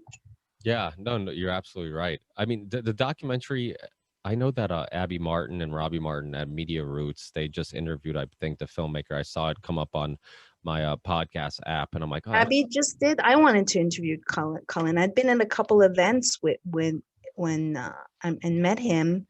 I think he did a really good job of infiltrating. so it's What is Abby Martin doing these days? she has that Reach documentary Abby. series, the Empire Files, which is Mhm. she actually just went on Rockfin. She just now is new to Rockfin. You ever think about going to Rockfin? I never even heard of Never Rockfin. to Rockfin? So it's basically, it's funny. I just had the CEO, the guy who created it, on my show not too long ago, and he's an interesting guy. But the way it all came about is pretty interesting, because he has basically a video platform that was huge into sports. They had like wrestling. He comes out from a wrestling background. He was a part of this upcoming company called Flow Sports. They made a bunch of money, and then I believe it was him and his brother who started it, and then they went their separate ways. And he started Rockfin. It was mostly videos on sports. It was like kind of a competitor for like ESPN, and they did live streaming all this stuff. And then they were looking to expand their platform. Well, they're like, okay, there's all these people being banned off YouTube and being censored. How about we kind of like invite them in, right? So little by little, they started kind of recruiting some people. Sam was one of the early guys that I know of on Rockfin, Sam Tripoli. And then he's like, Rick, you should get on Rockfin. And he told all the Union of The Unwanted guys, hosts, me, Charlie, and Mike, like, hey, you guys should get on Rockfin. And I procrastinated forever because I'm like, no, I want my content to be free, open source. The conversations are much more important than trying to monetize each specific show and put it behind a paywall, which, there's pros and cons to that philosophy. But but anyway, so eventually I end up doing putting all my stuff on there. So now I have a Rockfin channel, and you basically get paid with cryptocurrency. People can tip you, you can live stream, but it's Wow. completely uncensored platform. But what they do is they don't just take on everybody. So I don't think you would have a problem getting on there. But like if you're new in podcasting or new in content creating, you might not get on there. And I remember talking to the CEO of the company, and I'm like, we were talking about this thing and how some people dislike that, right? Because they wanted to be like a BitChute or Odyssey where anybody can just kind of go on. But I told them, I'm like, it's kind of a good thing, because when I go on Rockfin, and they actually just released their Android app today. They just Oh wow. they haven't had they only had it on the Apple Store, but now it's available on Android. And so you can create a free account. It's like a Netflix for alternative media. You can create a free account and get a bunch of free content, and then people put some stuff behind paywalls. And then if you have a paywall, if you subscribe to Rockfin, you don't just support whatever content creators you like. You're kind of supporting everybody. So you're supporting everybody who's on the platform, and people like Jimmy Dore's on there. Abby Martin just went on there. Last American Vagabond, Whitney Webb, Lee Camp, like I said, Sam Tripoli, Charlie Robinson, myself, Jason Burmis. So there's a lot of people on there who have kind of jumped over there, because for the time being, and again, like James Corbett always says, you don't want to put all your baskets in one hat, or all your eggs in one hat in one basket. I'm messing that up big time, but you get my point. And I completely agree with him. Like, have your videos everywhere. I have my Ripple Effect podcast videos.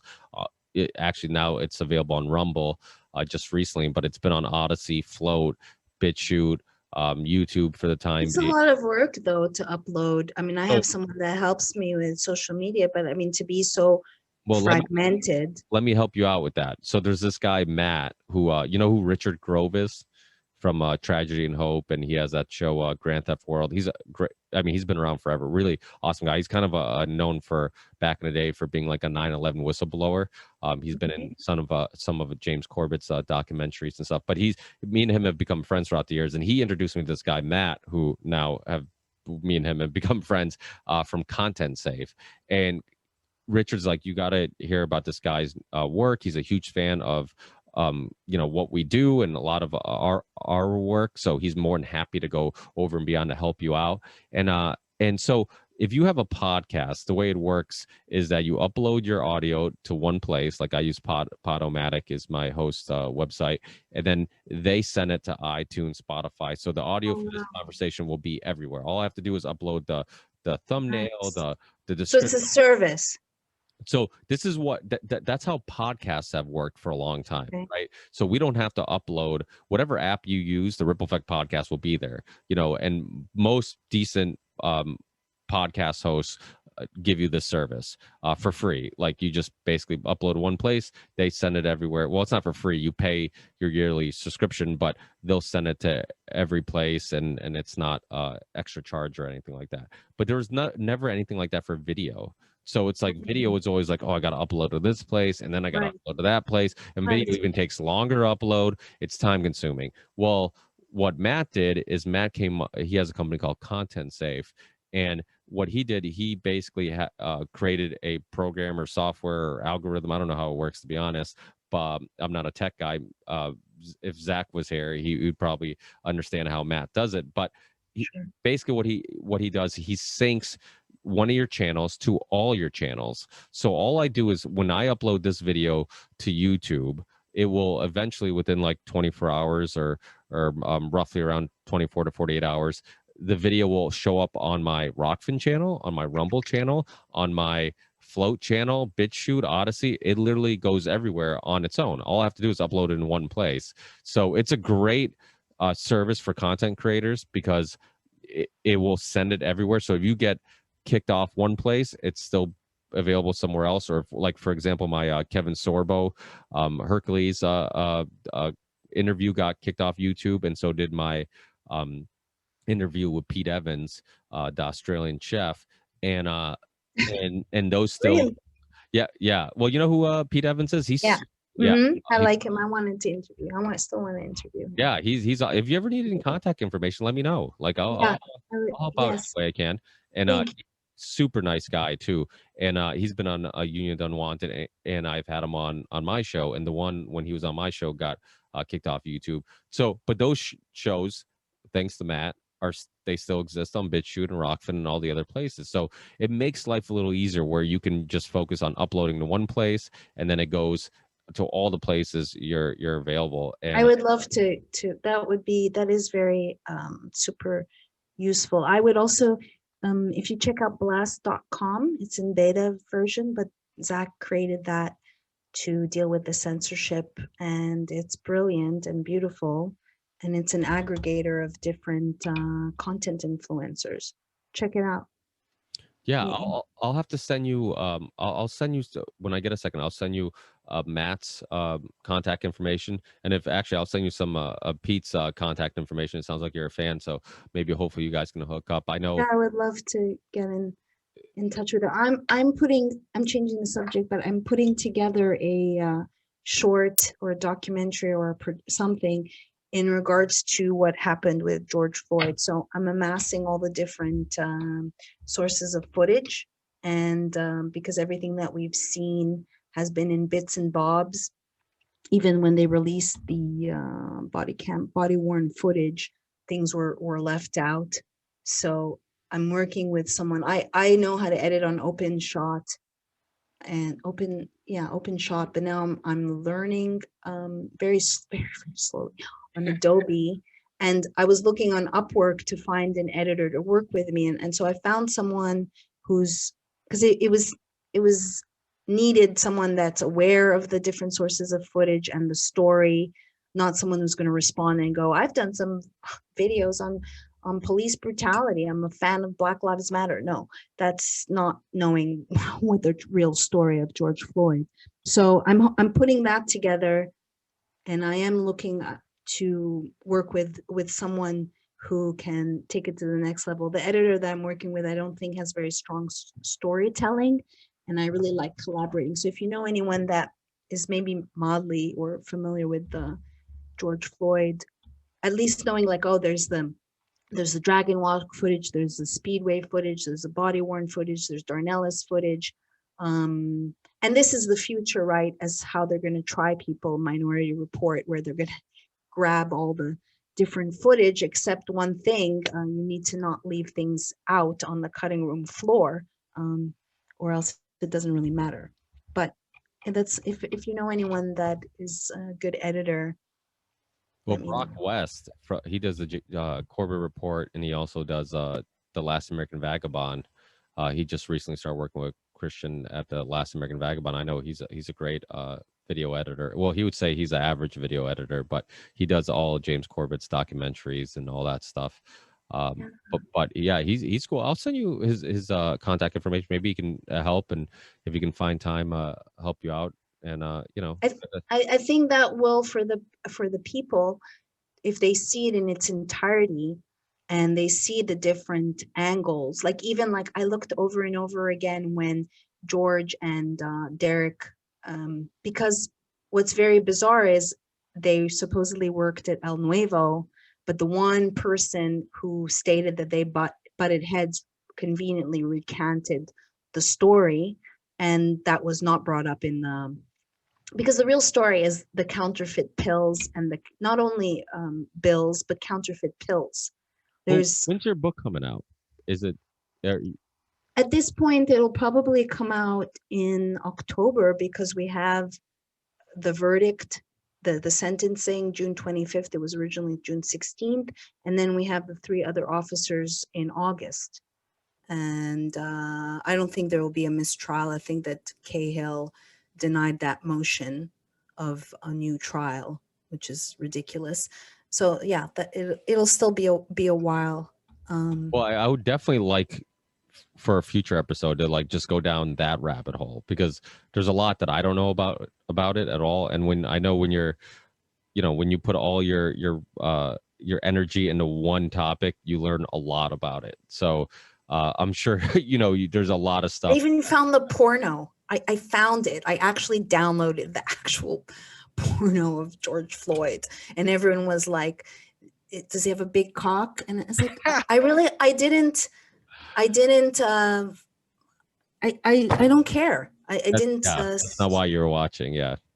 But that was the question. But anyway, I wanted, because it was stated that he was in a porno, but until I actually see it, for instance, he was arrested for aggravated robbery, and the story was that he put his gun up to a pregnant woman. The court document doesn't mention anything about being pregnant, but then it circulated and it becomes real, and it's something that people just repeat. So yeah, just like with the bees, the way I work is like I'm everything. Every time Zach walks in here, I'm like watching video. I've read hundreds and hundreds of articles because I'm like, oh, this detail I've never seen, and I'm going to connect it to that, and I'm going to start. And who's doing that? Like, for example, the 911 call. They usually release 911 calls. So I'm going to try to get a FOIA request because they say he's awfully drunk. He's not acting straight. But then you're looking at the cup food surveillance, and yeah, he is acting strange, but no one's paying attention to him.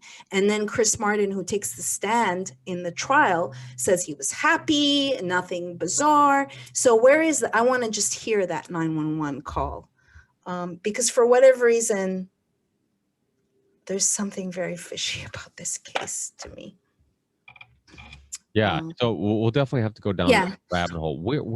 So for people listening, you said you are on some alternative platforms also. Where is the best place to keep up with your work?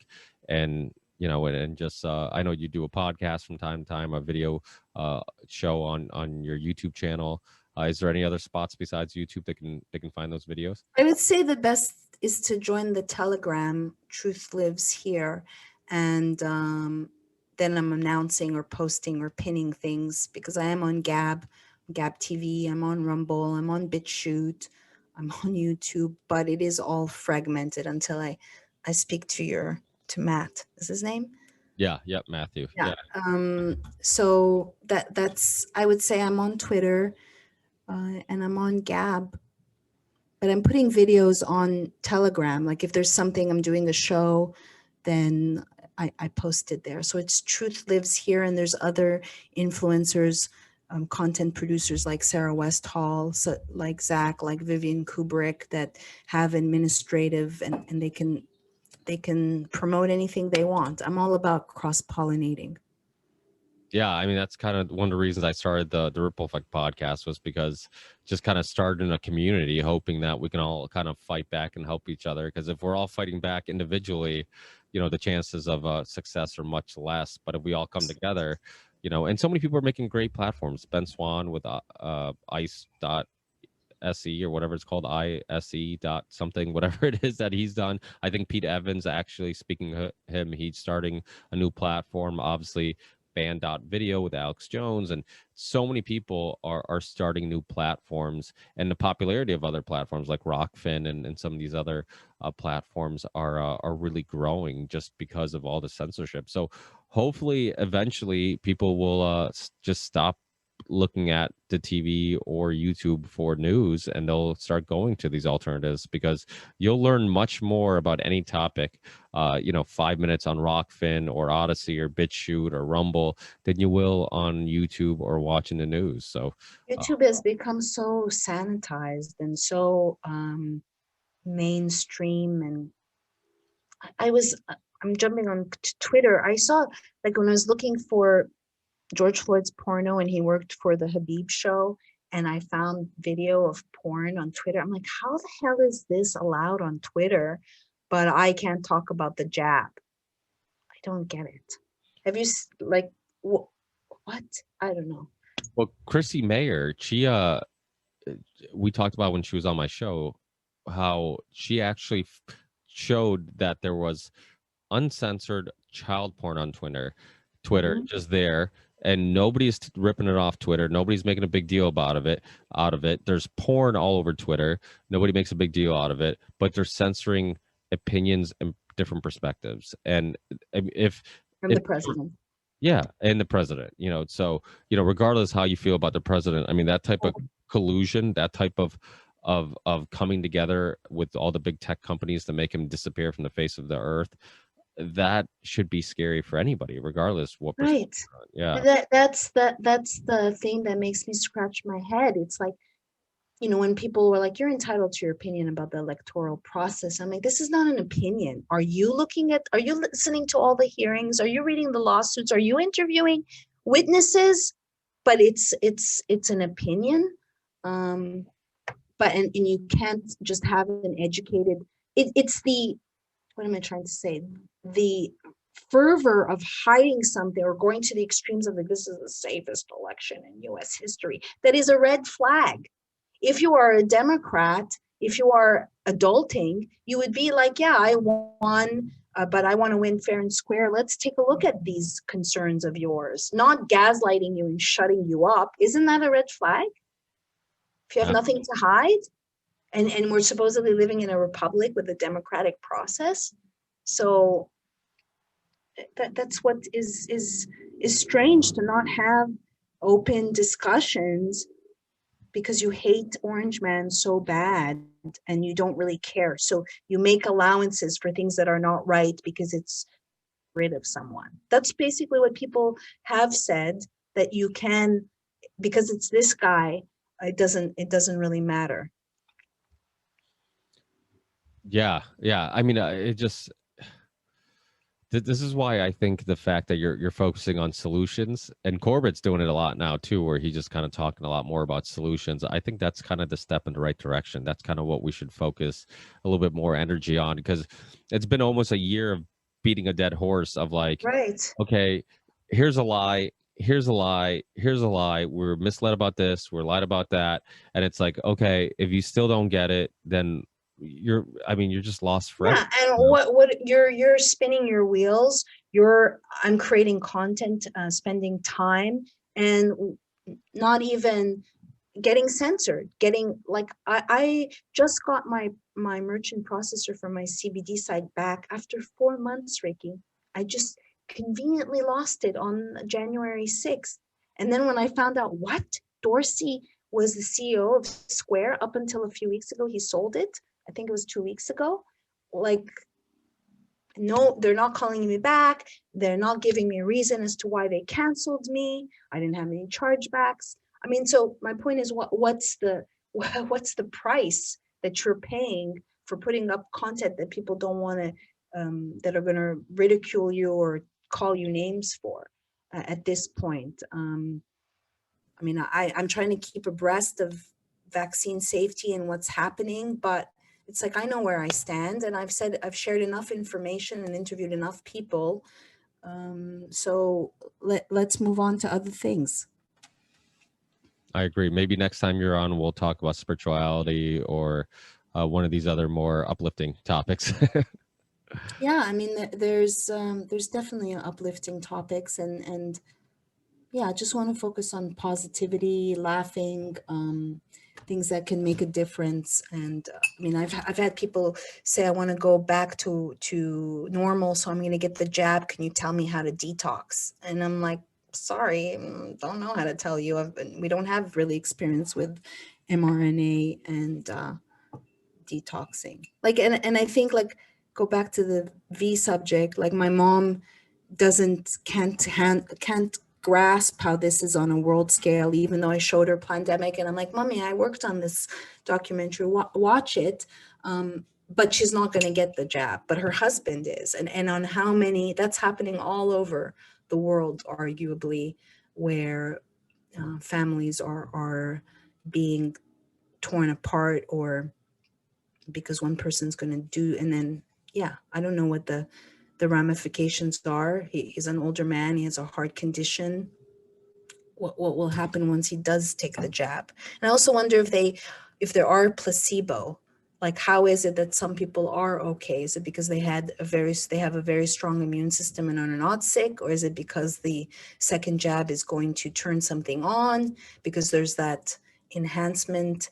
Like, I'm not saying it right, but when you come in contact, then you can have an allergic reaction. Your immune system can go into overdrive. Do you know what I'm talking about? Something with the spike protein.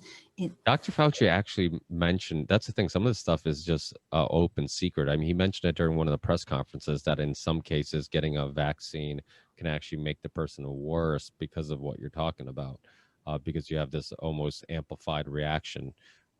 So you get the vaccine and then you get exposed to the virus, and you're, like you said, you have this amplified immune reaction where it could really be more harmful. So you end up, All for the flu. yeah, all for the flu. I hear you. It's wild, but yeah. So next time, I know we're planning on doing a Union of the Unwanted show on spirituality in the near future. So I'll definitely keep you in the loop Yes. on that. That make sure that you participate in that one, and any other Union of the Unwanted shows that I think that you might be intrigued with. I'll definitely keep you in the loop, and hopefully see you on. We'll keep in touch. Yeah, I might go back to the jungle. I might be the jungle girl. But have you been to Costa Rica? I have not. I've only been being Portuguese. Like, we spend all our summers back in Portugal and going back. So are you from Costa Rica originally, or where are you from? Uh, I'm from Montreal, Canada, and I haven't seen my mom and my parents in a long time, and And your family's I'm from Montreal? They grew up. Oh, Egyptian Greek. okay. Yeah, Egyptian Greek. No, I just started going to Costa and have gone back to a certain area, because when I did plant medicine, one of the first time I've done Aya, like at least a dozen times, the voice was telling me to go to nature, and that we're not living the way we're supposed to. We're too disconnected. So to go there where they're living off the land, there's farmers, there's farms, the valley is no spray, there's expats who are awake, but they're also going, they just instituted again, depending on your license plates, you can only drive certain days, and they are talking about closing the beach again. And so it's my hesitancy is because I don't know if I'll come back if I leave. And I'm actually applying for residencia to, which is crazy. Like I'm like 48 and I'm now going to go migrate to yet another country. I've already established, been in America for 23 years and left at an early age and created a life for myself here. But, and it's getting expensive there, but for the rent I'm paying here, I can have my own place and have land, meaning like a garden, and go to the beach and have oxygen. So I think it's just a matter of time until I leave, unless I go to Florida. But I definitely don't want to be in California. I certainly don't want to be in San Francisco. It's hard to move. And I speak to so many people that are in this like waiting pattern. And at the same time, I don't want to be in the waiting pattern because I keep on thinking 2 weeks to slow the spread. And I've heard my friends, oh, well, let's wait till January 6th. Let's wait till January 20th. Let's wait till March 4th. And it's like, oh, now 2021 is gone.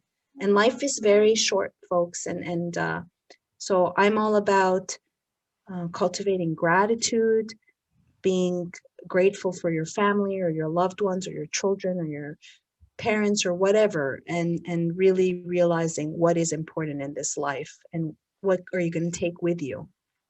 So yeah, to be kind, to transcend blame, and to really practice mindfulness.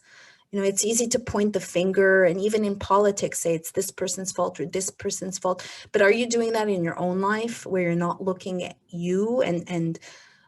So things, let's say, I don't know if you've ever taken Landmark. I didn't drink the Kool-Aid, but definitely Landmark gave me some tools to look at, for instance, complaining, looking at a complaint as a possibility, or being aware of how you come across to people.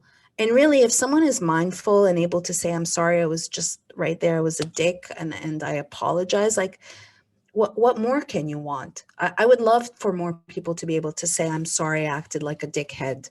I think that's really the answer. This is spiritual warfare, and we are spirits and we have heart, and that's not talked about enough times, in my opinion. No, I completely agree. And we'll definitely have to save that for the next show. And maybe we'll try to do a no corona show. Not because we're self-censoring, because like I told you before, I'm like, people don't have to censor on my show. If they kick me off YouTube, who cares? You know, it's just a matter of time anyways. But at least I want people listening know that I'm being honest and I'm not censoring what I'm saying or what my guests are saying. Plus 90% people listen to the show. They don't watch the show anyways. YouTube doesn't help with algorithms. You know that, like, they're just zero. You can put out as much content and as much good content as you want out there.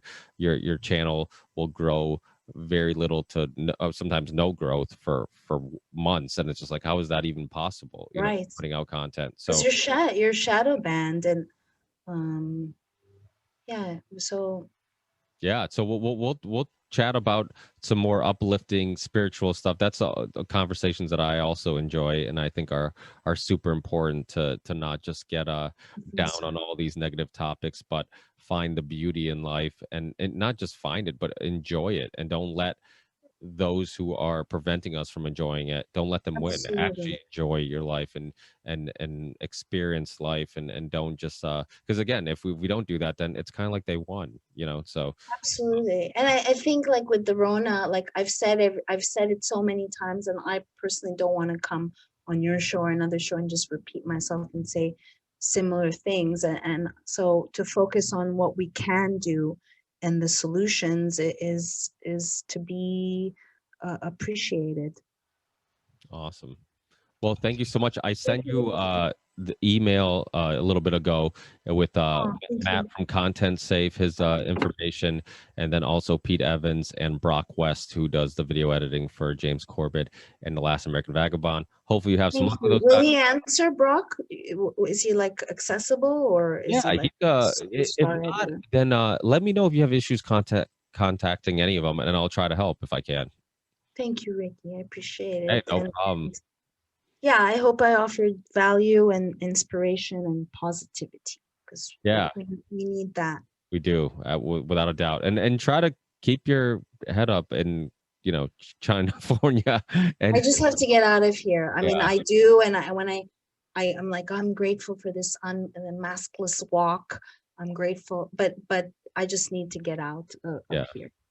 Yeah. Yeah, I don't blame you. I mean, just the same way people feel better when they're in Florida, you can feel worse when you're in a state that's uh, where Massachusetts and California are, where just everybody's paranoid and freaking out, and there seems to be tension everywhere you go. Are And you gonna move? yeah, when we went to Florida in February, I told my wife when we were down there, I'm like, I so don't want to go back to Massachusetts that I've considered every possible like just option to how the hell do we stay in Florida and afford to stay down here. And so Because it's it's expensive. well, Yeah. that, and just like, it's finding work, it's selling our whatever stuff we have and don't need, and moving our kids down there. My son's Mhm. he's only 6, but he's a pretty good soccer player, and he's in this academy.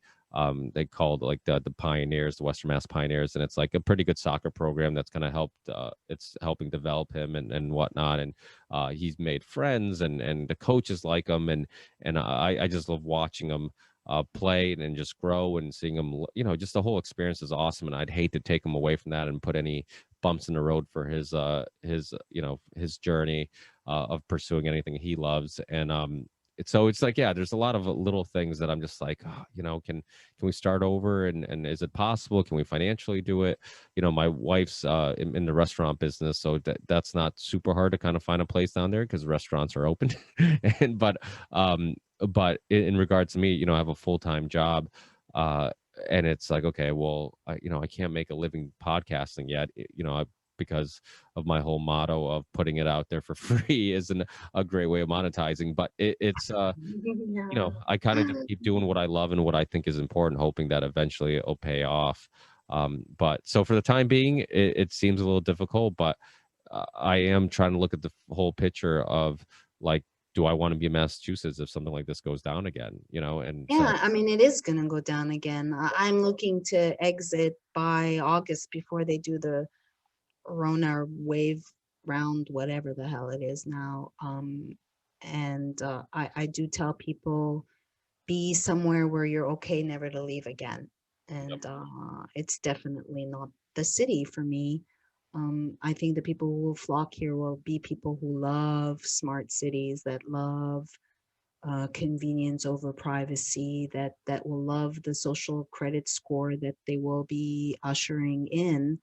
And now that it seems like a cyber pandemic, as Klausy predicted, who knows? So yeah, I know it's difficult. Let's say, oh, my son's 6 years old, but he's 6, so he's only going to get more entrenched and rooted. good point. It's really difficult to move. They say it's one of the most traumatic things. Like, I'm all packed. I found a chaperone, and people thought like I need a chaperone to be in the jungle. No, I'm good in the jungle. I'll be your chaperone. I just need someone to help me bring my Vitamix and all these 4 suitcases. And I have so much anxiety traveling. It's become so unpleasant. But for now, at least Costa Rica, you don't need a PCR test, and you just need health insurance, and it's not good. Who knows? It's at will. I mean, look at Canada. It's full on lockdown, curfew, Nazi, and people like my mom still think it's because there's a deadly virus. Yeah. Well, if you what's that saying? If you watch the news, you're misinformed. If you don't watch news, you're uninformed. It's like, I'd rather be uninformed than misinformed. It's people who watch TV. I mean, they're the ones who are freaking out because they're just constantly being force fed reasons to be freaked out, even if those reasons are lies and misleading. So but yeah, thank you so much. Hopefully Thank you, we Rico. all can stay positive, and hopefully none of us are at our current location for all of 2020, and we all move locations eventually. Maybe start a Union of the Unwanted city where we can all just, It'd or a be village. cool. So many people are going to Florida. It'd be great where all the cool kids can flock there. Yeah, Um, without a doubt. But we'll keep in touch, and I'll keep you in the loop in regards to future Union of the Unwanted, and I'm sure we'll stay in touch. yep. Thank you, Thank Rico. Hey, Thank thank you. you. Bye, Take care. everyone. Bye.